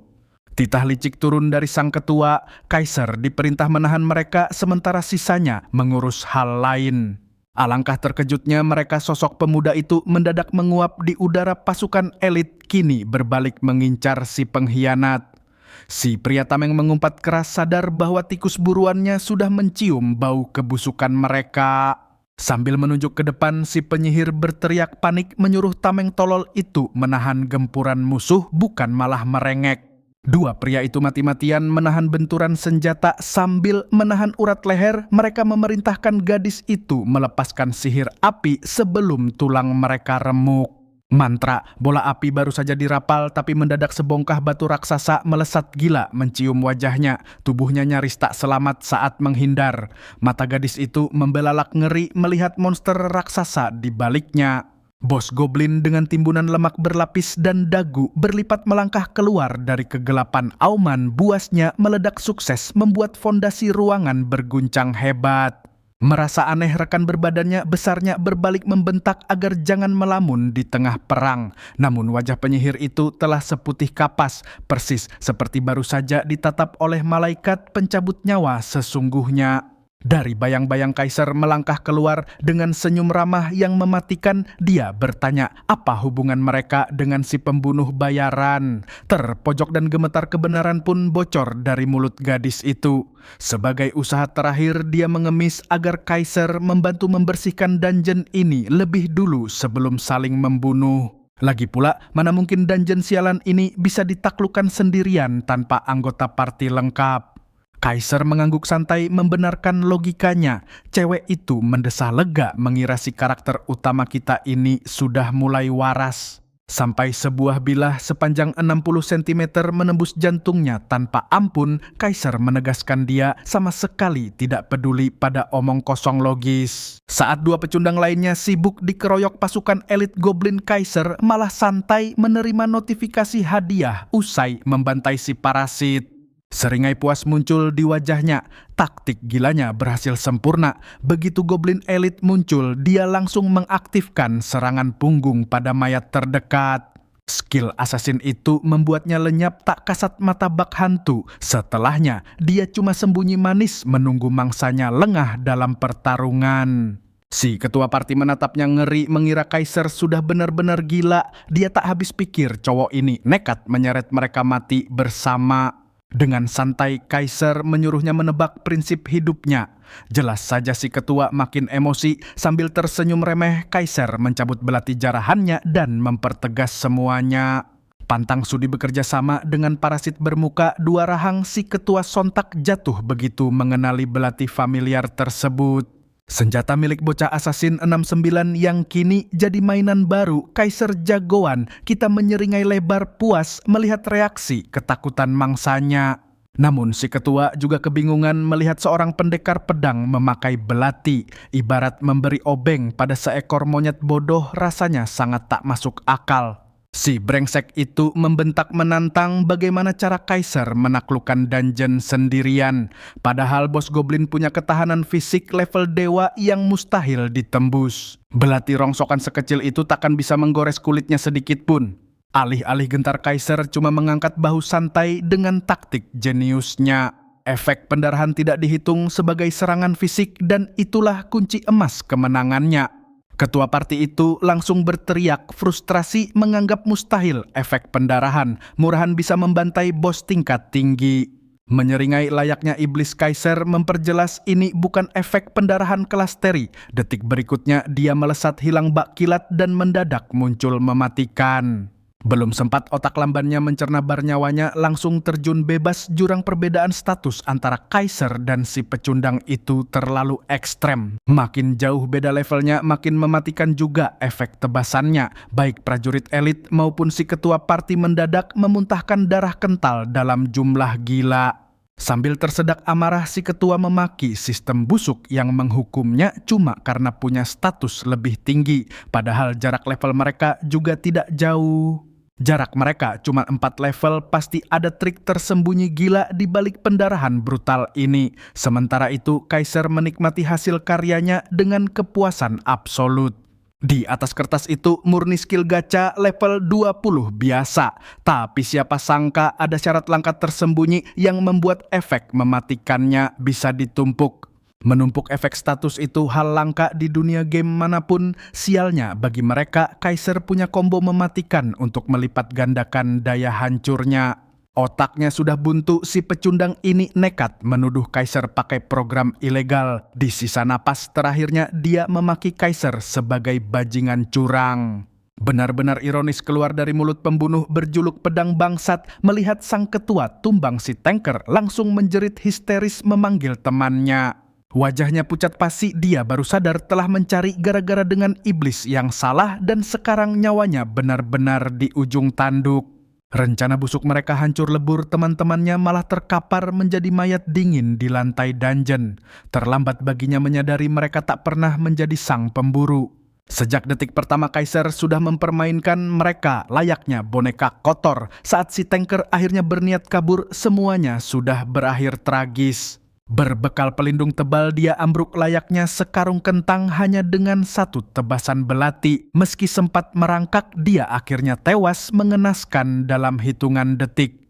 Dan ledakan mematikan itu sukses menyapu bersih sekumpulan parasit licik sekaligus pasukan elit Goblin. Sementara itu bos Goblin yang sedari tadi cuma menonton dengan bodohnya mendadak tersadar kalau dia juga harus ikut bertarung. Melihat pengawal setianya rata dengan tanah monster raksasa itu, mengaum murka Kaiser menghela napas bersiap meladeni si babi gemuk yang sedang mengamuk. Karena kepalang tanggung cowok kita memutuskan untuk sedikit bersenang-senang. Sang bos melompat turun berniat meremukkannya dengan beban setara 100 truk siber. Karena pertahanan fisiknya belum aktif, satu hantaman lutut telak ke wajah langsung membuat monster raksasa itu terpental mundur. Merasa dipermalukan, makhluk itu mengaktifkan pertahanan egois yang mengebiri semua serangan fisik. Tanpa ragu Kaiser kembali merapal skill pencuri mencabik bos itu dari segala arah. Persis seperti sebelumnya, darah kotor menyembur deras dari tubuh bos Goblin layaknya balon air pecah. Monster itu berbalik dengan tatapan beringas usai separuh nyawanya menguap lenyap, namun nyalinya ciut saat beradu mata dengan tatapan jagal Kaiser yang siap memestakannya. Amarah sang bos menguap tanpa sisa diiringi lengkingan panik babi raksasa itu putar balik dan lari terbirit-birit. Sejarah baru tercipta bos dungeon lari dari pertarungannya sendiri. Jagoan kita langsung memangkas jarak pakai serangan punggung saat monster itu mengira sudah aman. Sayangnya, saat dia menoleh sang algojo sudah berada tepat di depan leher tebalnya, siap membuat sate babi bos Goblin menjerit histeris sebelum dikirim meluncur ke neraka. Sistem memberitahu kemenangannya sekaligus kenaikan level yang manis. Dia bahkan menjarah sabuk buluk milik sang bos dan kegirangan karena memang sedang mencari barang itu. Pahlawan kita yakin bisa merebut takhta peringkat teratas di sini. Tapi karena dungeon ini tak berbatas waktu, dia memilih untuk masa bodoh. Sempat kepikiran sejenak, tapi matanya beralih pada lautan harta rampasan. Saat memungut perisai, dia baru sadar gerombolan kroco tadi menghabiskan dana fantastis demi perlengkapan ini. Pedang si ketua pun masuk kategori senjata tingkat dewa. Meski bajingan itu sesuai dengan julukannya, sekarang mayatnya takkan bisa menyakiti siapa-siapa lagi. Saat meraih sebuah kalung kemampuan mata kebenarannya mendadak bereaksi menangkap sesuatu di kejauhan. Awalnya dia curiga itu musuh bersembunyi, tapi kilauannya terlalu menyilaukan. Saat kakinya melangkah mendekat, notifikasi sistem meledak memberitahu bahwa dia sukses menemukan dungeon tersembunyi yang bikin otaknya tercengang. Kembali ke lore dungeon punya sistem kasta yang paling legendaris dan langka, jelas dungeon tersembunyi. Kelas penjelajah saja sampai botak mencarinya. Pintu masuknya di luar nalar, belum lagi syarat masuknya yang gila dan ribet minta ampun. Balik ke jagoan kita. Dia syok melihat syarat dungeon gila ini. Dungeon yang butuh party penuh malah harus diselesaikan solo. Tapi yah kalau gampang bukan tantangan namanya kan? Melihat hadiahnya tingkat pahlawan darah mudanya mendidih. Dia bersumpah akan meratakan tempat ini. Pemain veteran bernama Frit pernah bilang masuk ke sini sama saja menyetor nyawa ke mulut predator. Lengah sedikit rahang buas itu bakal meremukkan kepalamu tanpa ampun. Dungeon tersembunyi ibarat monster bunglon diam menunggu mangsa bodoh masuk ke mulutnya. Lanjut ke Kaiser baru selangkah masuk, dia langsung kena kutukan yang membutakan jarak pandangnya. Tapi pasif pahlawannya bangkit, kutukan hancur, visinya kembali 20x20. Sambutan kasar ini malah bikin dia makin beringas. Tiba-tiba Goblin berjubah mengejek keberaniannya. Bertatap muka langsung, Kaiser jijik setengah mati melihat gerombolan Goblin mayat hidup dan laba-laba menjijikan itu. Melihat reaksi itu, si dukun Goblin malah tertawa arogan. Tapi jagoan kita kaget karena monster ini ternyata bos bernama. Di dungeon level tinggi, bos bernama adalah ancaman beda kelas. Mengingat rampasan naga sebelumnya, Kaiser langsung ngiler membayangkan hadiah kali ini. Goblin itu mulai mengoceh heran bagaimana manusia rendahan bisa menemukan sarangnya. Dia tahu Kaiser bukan penjelajah, bahkan menyadari campuran aura mematikan di tubuhnya. Pahlawan kita tersenyum sinis, ternyata monster jelek ini lumayan pintar. Dukun itu murka bersumpah Kaiser bakal mati di sini. Pasukan mayat hidup dilepaskan, tapi jagoan kita malah menantang siap memberi pelajaran berharga. Mengaktifkan skill tikaman belakang dia, mengejek sang dukun petarung. Jarak jauh harusnya sadar diri kalau melawan ahli jarak dekat. Kaiser berteleportasi ke belakangnya, tapi monster itu tak kalah licik, melempar prajurit mayatnya dan meledakkannya tepat di wajah Kaiser. Senyum licik dukun itu langsung luntur saat jagoan kita pakai trik bayangan muncul lagi di belakangnya. Menyadari kilatan pisau itu, tubuh sang dukun sudah terkoyak. Kaiser tersenyum, meremehkan, mengingatkan goblin bodoh itu untuk selalu waspada. Sang dukun necromancer akhirnya ngamuk, mengangkat lebih banyak pasukan mayatnya dan menembakkannya bak peluru maut ke arah Kaiser. Dengan santai jagoan kita menghindari rudal monster itu, dia sudah membaca semua rencana busuk si dukun. Tapi sial, punggung Kaiser menabrak dinding. Dukun itu tertawa menang, merasa ini akhir segalanya, lalu meledakkan sisa prajurit mayatnya tanpa sisa. Si dukun hitam berdecak kecewa, gagal menangkap kelinci percobaan sehebat ini secara utuh. Jiat menyalahkan Kaiser karena terlalu sombong dan gegabah. Tapi raut congkaknya lenyap. Pria yang disangka jadi abu itu tiba-tiba mengalungkan lengan ke lehernya dari belakang. Mimpi buruk dimulai. Kaiser berbisik tajam mengingatkan monster itu tak bisa lagi pakai skill. Sedang ingin bersenang-senang, dia membuang pisaunya. Waktunya baku hantam tangan kosong. Satu pukulan telak melesatkan dukun kurus itu, punggungnya menghantam dinding hingga retak berkeping-keping. Monster itu merintih, tak pernah dibuli separah ini. Dengan tatapan dingin bak malaikat maut, Kaiser menegaskan siapa bos asli di ruangan ini. Mengais sisa harga dirinya, Jiat bergumam janji balas dendam. Kaiser membalasnya dengan hantaman telak ke ulu hati, menghancurkan sisa harga diri monster itu. Hujan pukulan tanpa ampun terus mendarat si dukun sampai sesak napas dan konyolnya minta waktu istirahat. Makhluk jelek itu malah berani menceramahi Kaiser. Menyebut kekerasan brutal patah tulang ini harusnya ilegal dan kelakuan Kaiser itu dosa besar. Kaiser cuma melongo, bos macam apa yang diprogram menangis begini? Pengecut ini sama sekali tak pantas disebut bos dungeon tingkat pahlawan. Selain ledakan mayat ngeri yang bisa membunuh instan penjelajah elit tadi, dukun goblin hitam ini benar-benar ampas. Saat Kaiser lengah sejenak, si dukun diam-diam memulihkan tulang patahnya. Monster itu mundur licik mengambil jarak tempur, bikin jagoan kita tersentak kaget. Kepercayaan diri Jiat meledak lagi, mengejek mundurnya tadi cuma trik murahan untuk memancing kelengahan. Seringai iblis muncul berbarengan kabut hitam pekat yang menelan ruangan. Sistem langsung memperingatkan Kaiser pasif dukun itu memompa levelnya naik secara instan. Tapi Kaiser masa bodoh, baginya pecundang yang naik level tetaplah seorang pecundang ampas. Biarpun begitu, dia ogah menunggu lawannya berubah wujud. Bos tingkat pahlawan plus biasanya butuh satu tim besar untuk dibantai. Jadi dia melesat dengan kecepatan penuh, menghabisi sebelum ancaman membesar. Apalagi sebelum duel, semua statusnya sudah dibuang ke kekuatan fisik menembus 100. Ditambah lagi armor petarungnya memberi bonus perusak bagi monster goblin dan juga bos Jiat Black mungkin alot, tapi daya hancur brutal ini tak peduli pertahanan. Pedang besarnya menebas bagai algojo memvonis mati, bilah bajanya sukses membelah dukun goblin itu jadi 2 bagian. Gampang banget dungeon rahasia akhirnya rata dengan tanah. Sebagai penakluk pertama, hadiah tingkat pahlawan langsung masuk ke kantongnya. Akhirnya dapat jarahan kelas atas jubah sang dukun dan bola jiwanya. Tapi matanya tertuju pada satu benda aneh berlabel jejak klan terlupakan tanpa rank. Deskripsinya sangat misterius, seketika mengingatkan Kaiser pada barang jarahan tanpa identitas dari insiden Demrock.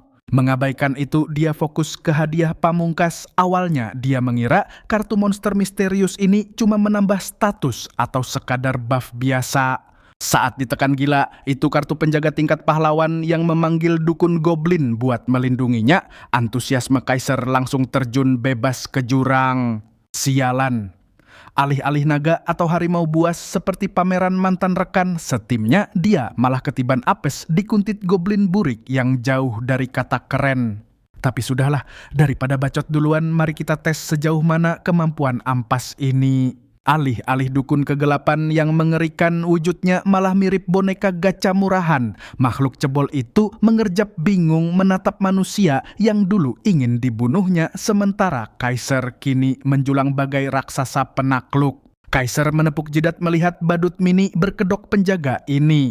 Sialan, seenggaknya developer game ini bisa bikin desain yang agak seram dikit kek. Dukun cebol itu tersungkur merana harga dirinya hancur karena harus melayani manusia rendahan. Statusnya pun ampas total dengan sifat penindas lemah dan oportunis bertengger di urutan teratas. Poin kesetiaannya benar-benar jeblok dari awal. Tuyul menyebalkan ini jelas bukan hadiah, melainkan kutukan sialan dari sistem.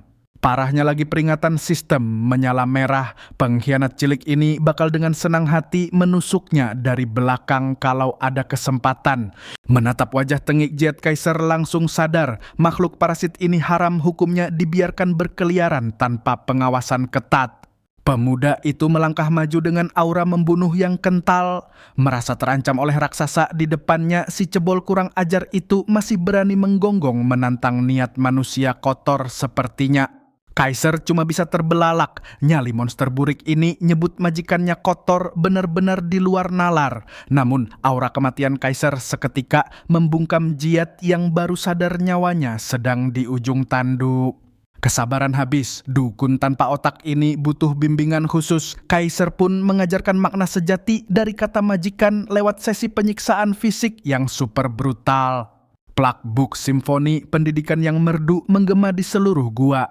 Ajaibnya, poin kesetiaan Jiat merangkak naik perlahan seiring dengan setiap memar di wajahnya.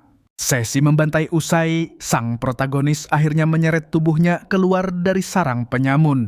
Matanya memicing menatap senja di luar jendela, sementara cacing di perutnya mulai berontak kelaparan. Insting gamer sejati menuntunnya turun ke dapur, berharap masih ada sisa makanan sang ibu yang bisa menyelamatkan nyawanya. Sial, yang dia temukan malah adik perempuannya yang sedang bersantai ngemil bungkus keripik terakhir. Mulutnya gatal ingin memaki, tapi sesama beban keluarga, dia memutuskan mengibarkan bendera damai. Menghempaskan diri ke sofa, dia basa-basi bertanya, namun dia hampir tersedak ludah sendiri. Adiknya ternyata main Ghost, juga game viral sejuta umat, dan gila levelnya sudah menembus 71. Otak Dojun korslet seketika. Level segila itu butuh dedikasi, tanpa tidur berbulan-bulan, tapi tunggu kenyataannya tak seindah itu. Adiknya mencapai level itu dalam 6 bulan cuma jalur digendong teman. Terdorong rasa penasaran, Dojun bertanya apa ngegrinding solo sampai level 70 memang selama itu. Dengan mulut tajamnya adiknya menyindir telak. Progres game bakal mandek kalau kau masih punya kehidupan nyata, bukan jadi mayat hidup 10 jam sehari di kapsul game. Dojun bingung mau tersinggung atau bangga dengan hinaan itu. Tepat saat itu layar televisi mendadak beralih menayangkan berita heboh tentang guild pahlawan. Adiknya heboh memuji guild nomor wahid idaman para bocil itu. Dojun mendeci. Cih, omong kosong, guild ampas yang bahkan nggak masuk top 10 itu berani sok populer. Sang ketua guild sok tampan muncul di layar. Sang adik langsung berkoar bahwa popularitas guild ini bukan soal prestasi, melainkan karena isi anggotanya pria-pria tampan idaman wanita. Melihat adiknya nyaris ngiler memuja ketua guild Verza sebagai surga dunia, Dojun menatap layar televisi dengan ekspresi jijik yang luar biasa. Modal tampang iboy K-pop pasaran aja bangga Dojun tidak paham di mana kerennya. Sayang adiknya tetap bersikeras memuja ketampanan pria, itu pujian mustahil untuk kakak kandungnya sendiri. Dojun mendidih, berani-beraninya cewek beban yang bakatnya cuma rebahan di sofa ini menceramahinya. Adiknya makin pamer kalau kanal YouTube guildnya meledak murni berkat aura memikat si Verza. Dojun melongo kebingungan. Adiknya merotasikan mata menjelaskan bahwa hampir semua guild besar mengemis pundi-pundi tayangan lewat siaran YouTube. Tayangan Guild Top bisa tembus jutaan klik. Fakta itu menghantam kewarasan Dojun. Bukankah itu artinya mereka mengeruk lautan uang tunai secara gila-gilaan? 1 miliar sebulan cuman dari YouTube, ujar sang adik santai. Dojun mematung otaknya ngeblank memikirkan berapa gunung ayam goreng crispy yang bisa dia borong dengan uang sebanyak itu. Harga dirinya remuk oleh bocah tampan itu. Dia merangkak balik ke kamarnya, kembali login untuk melarikan diri dari kejamnya realita. Kali ini dia merekam layar pertarungannya demi konten Sultan masa depan Jihad yang baru siuman pun menyapanya dengan senyum palsu yang menjijikkan. Tatapan mematikan Dojun seketika mengingatkan si Goblin akan pendidikan fisik sebelumnya. Gemetar ketakutan Jihad buru-buru memakai gelar kehormatan membuat Dojun akhirnya melepaskan niat membunuhnya untuk saat ini. Dia melemparkan jubah lusuh ke arahnya. Setidaknya makhluk ampas ini harus pakai baju karena tangannya yang cacat tak bisa memakainya sendiri. Dasar tak tahu diuntung, loyalitas si tuyul malah anjlok, otaknya kembali merajut rencana kotor untuk menusuk sang majikan demi sebuah kebebasan semu. Namun satu gertakan aura membunuh sukses melunturkan nyali Jihad, memaksanya bersujud memohon ampun. Saat budak itu menanyakan rencana selanjutnya, Kaiser menyeringai buas. Banyak pembantaian yang harus diselesaikan. Keduanya merangsek jauh ke jantung sarang. Darah memuncrat saat Kaiser membantai kaum Goblin tanpa ampun, membuat Jihad menelan ludah melihat saudara sekaumnya dihabisi sekasar itu. Pesta darah usai, Kaiser memberi titah baru pada si cebol, buang semua barang jarahan itu dan bangkitkan kembali mayat-mayat Goblin yang baru saja ditebasnya. Merapalkan mantra kuno, wajah konyol sang dukun mendadak berubah sangat mencekam. Udara bergetar hebat dan ledakan ajaib terjadi. Seekor goblin merah bangkit merobek tanah kembali dari neraka. 2 kali lagi mantra dirapal. Jihad terengah-engah mengakui bahwa ini adalah batas maksimal pasukan mayat hidupnya saat ini. Walau begitu, prospek pasukan undead ini memicu senyum iblis di wajahnya. Sialnya, tanpa izin majikan dukun tengik itu mulai sok berkuasa memerintah anak buahnya, sama sekali mengabaikan eksistensi tuannya. Ditegur tajam Jihad dengan cengiran licik beralasan bahwa para budak mayat hidup inilah yang akan memikul semua beban jarahan mereka. Kelakuan parasit yang langsung lepas tangan ini benar-benar memancing emosinya. Kaiser membentaknya mendeklarasikan rencana brutal untuk memburu monster kelas elit setelah menembus level 2. Mengejutkan Jihad dengan santai mengaku tahu persis di mana sarang para monster elit itu berkumpul. Ternyata monster ampas itu terlalu pemalas dan hanya bersarang di satu titik. Mendengar itu senyum psikopat sang protagonis merekah lebar. Rencana gila baru saja terbentuk. Mengetahui kebodohan musuhnya yang menumpuk di satu tempat, otak licik Kaiser bekerja cepat. Dipandu Jihad, mereka membelah lebatnya hutan menuju ladang pembantaian yang paling sempurna.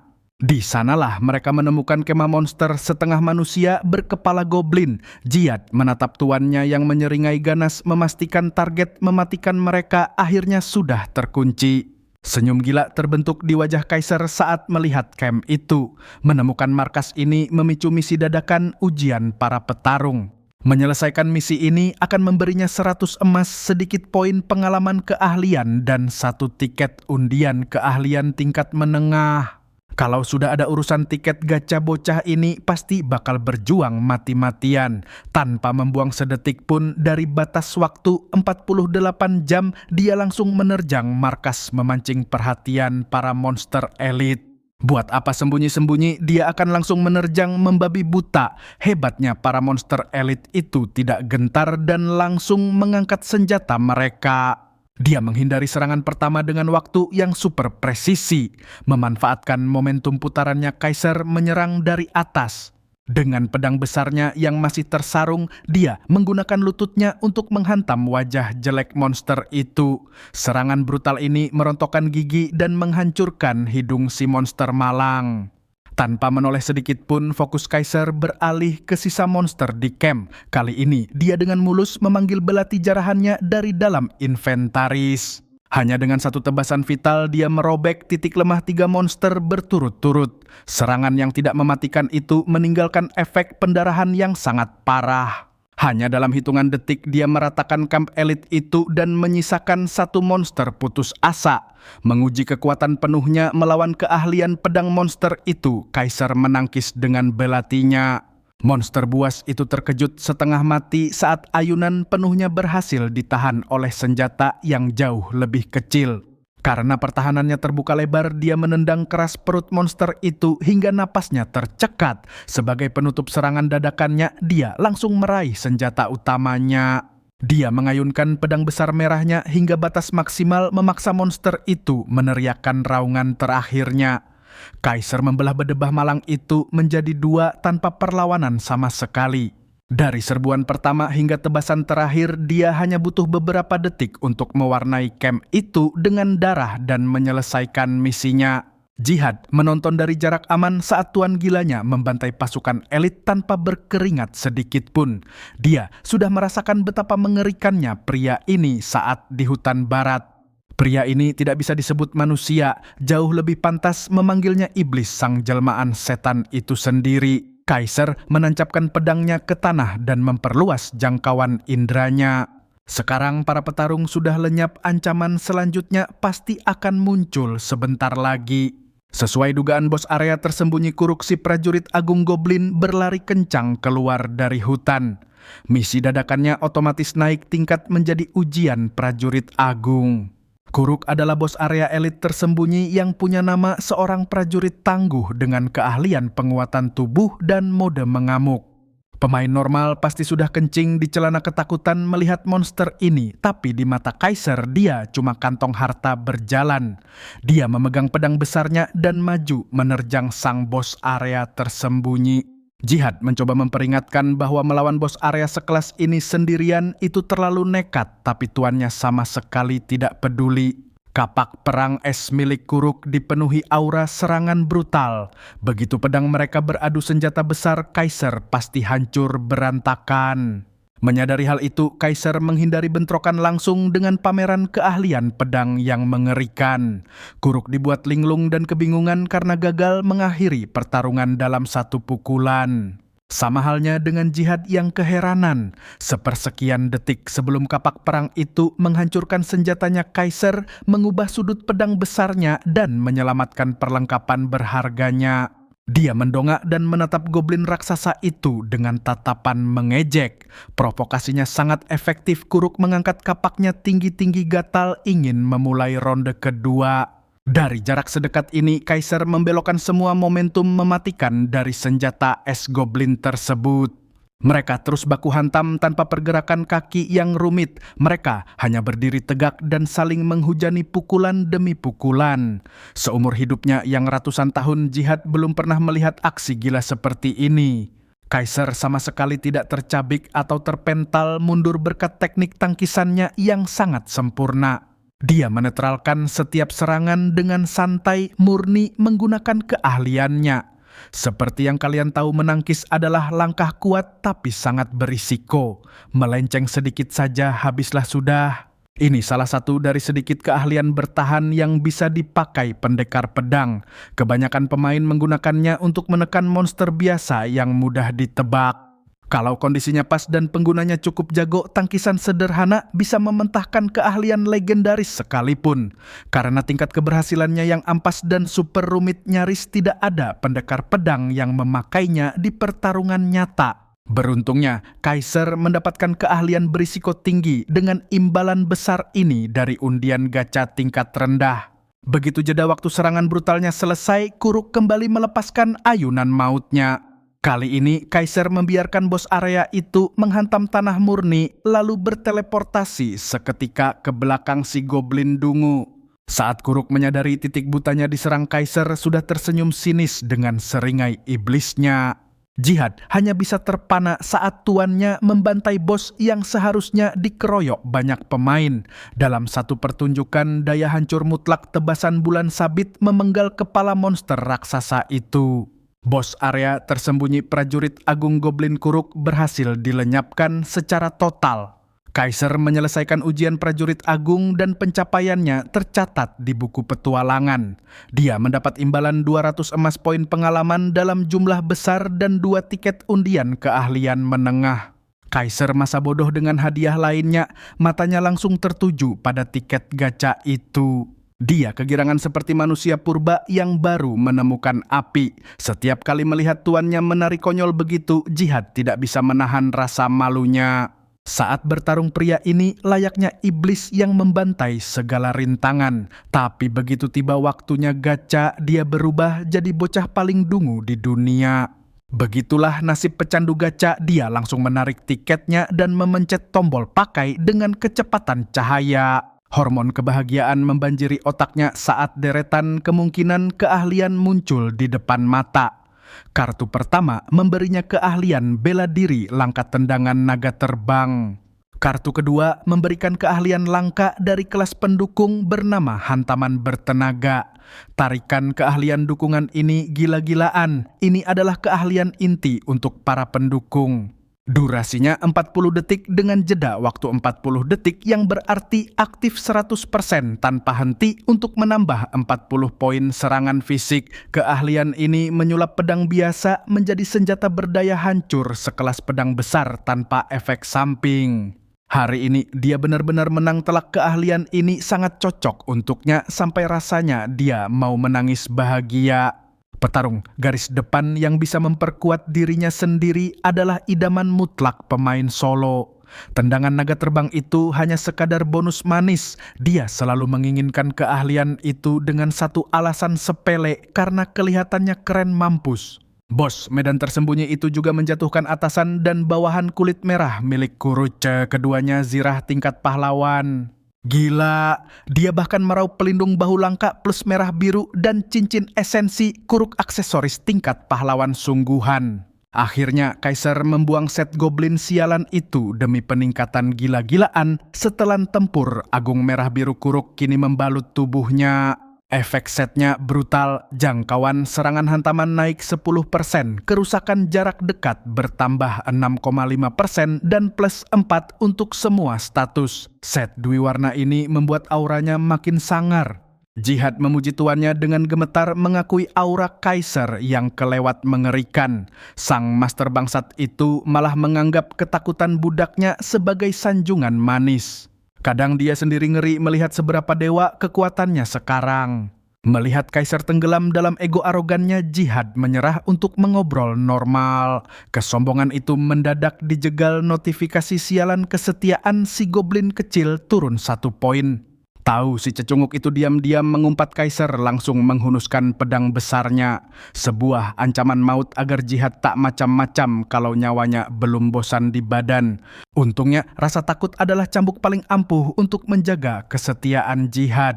Tujuan selesai, tak ada lagi yang menarik di hutan suram ini. Waktunya cabut, meski baru membantai bos tersembunyi tuan peringkat 1, kita masih gatal memburu mangsa baru.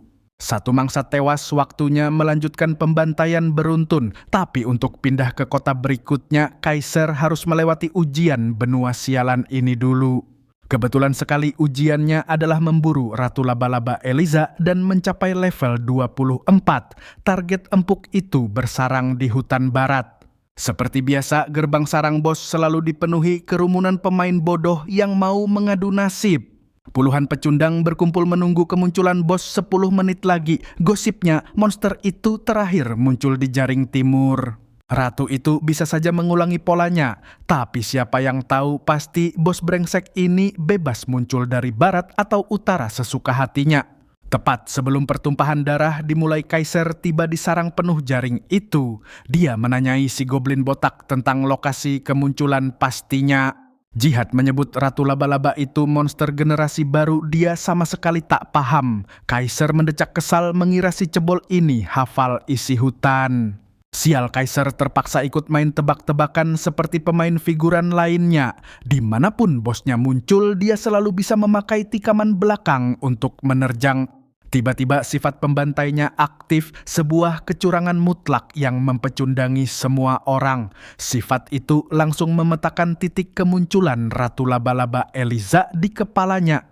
Kejutan manis yang cukup aneh. Seingatnya, dia belum pernah mendapatkan gelar pembantai untuk monster jenis laba-laba. Apa jangan-jangan sifat pembantai berlaku untuk bos yang belum dihabisinya? Kalau ini memicu semua jenis monster bos, sifat ini benar-benar tidak masuk akal.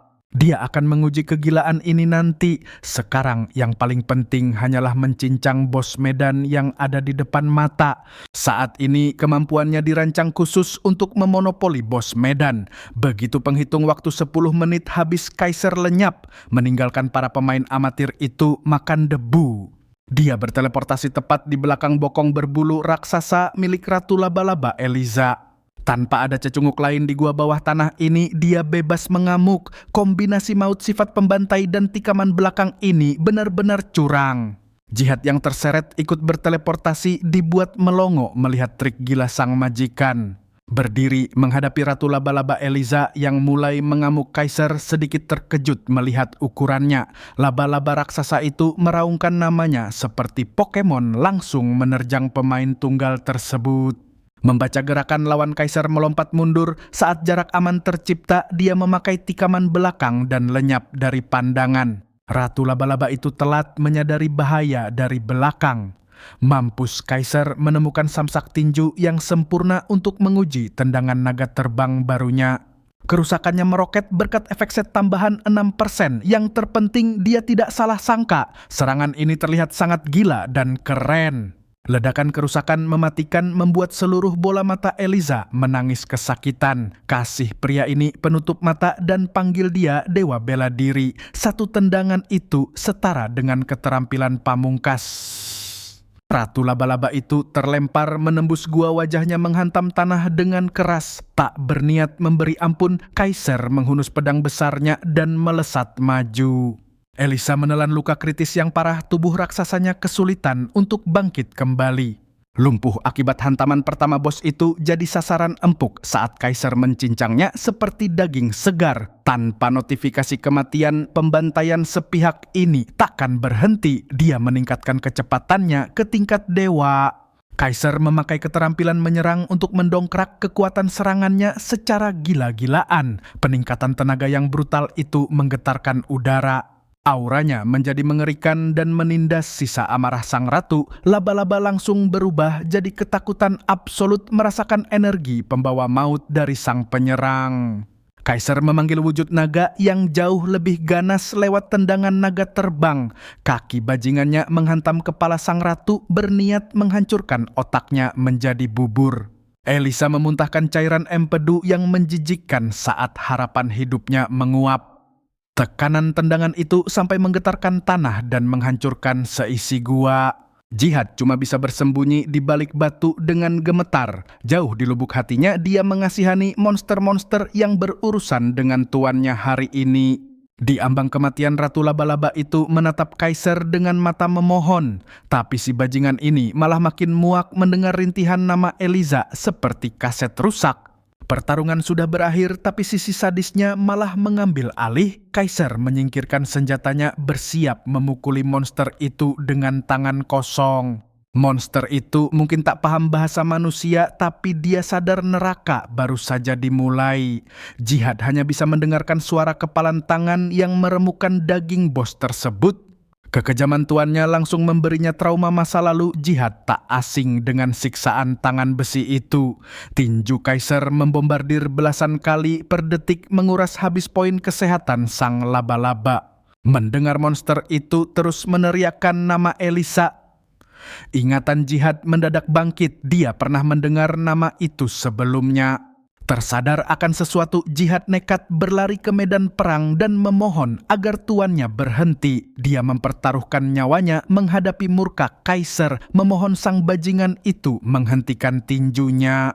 Kaiser jelas bukan monster berdarah dingin. Mendengar raungan goblinnya, dia langsung mundur. Jihad menerobos maju dengan air mata berlinang memohon agar nyawa Eliza bertahan. Ratu Laba-Laba itu nyaris kehabisan tenaga. Pandangannya mengabur sampai sangat kesulitan mengenali sosok Jihad di depannya. Dia langsung menarik jubahnya, memamerkan kepala plontosnya agar temannya itu ingat. Begitu sadar siapa yang datang, air mata lega langsung membanjiri wajah monster raksasa tersebut.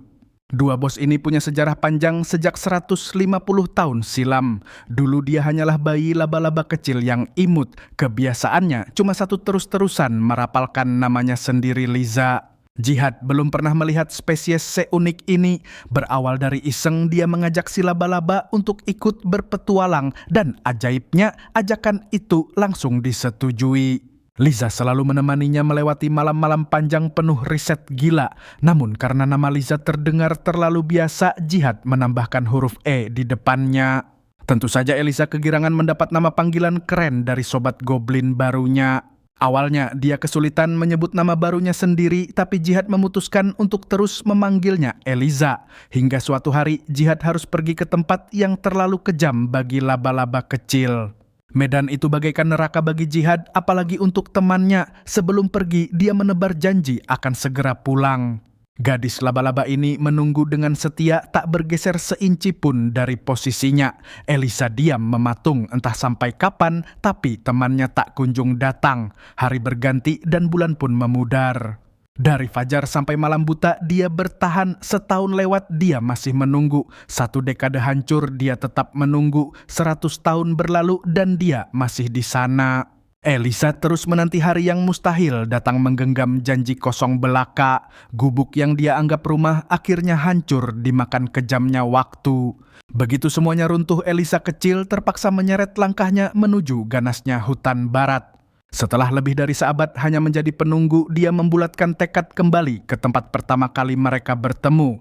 Sepanjang jalan dia terus menyebut nama pemberian Jihad agar tak pernah lupa. 150 tahun kemudian takdir kembali mempertemukan mereka. Ukuran tubuh boleh terbalik tapi ikatan batin dan memori mereka tetap sama. Mendengar cerita kelam si goblin di otak Kaiser hanya ada satu kesimpulan. Jihad itu benar-benar brengsek karena sudah menelantarkan Eliza. Goblin plontos itu melirik masternya sebentar lalu lanjut menangis histeris demi sahabatnya. Reuni ini jelas meninggalkan satu tanda tanya besar. Jihad menghilang bukan cuma setahun 2 tahun. Dia lenyap 1,5 abad lamanya. Kenapa bisa begitu? Sialnya Jihad benar-benar bungkam. Alasan aslinya masih menjadi rahasia gelap yang belum bisa dia bongkar sekarang. Kaiser jelas kesal mendapat jawaban menggantung seperti itu. Namun mau bagaimana lagi, si goblin mungil hanya bisa meminta maaf karena rahasia itu terlalu berbahaya. Melihat ketulusan Jihad, masternya memutuskan untuk berhenti menekan. Tapi setelah mendengar kisah tragis sang ratu laba-laba, Kaiser jadi pusing memikirkan langkah selanjutnya. Masalahnya, misi kelulusannya adalah membunuh Eliza. Dia tidak mungkin melewati quest wajib dan membuat levelnya mandek ditempatkan. Untungnya, Eliza seakan punya jalan keluar. Dia menjelaskan idenya menggebu-gebu menggunakan bahasa monster. Begitu paham maksudnya, Jihad langsung menolak mentah-mentah ide gila itu. Kaiser yang penasaran menuntut penjelasan dan dengan berat hati Jihad mulai menerjemahkan. Intinya, sang ratu laba-laba menyuruh manusia itu untuk langsung menusuknya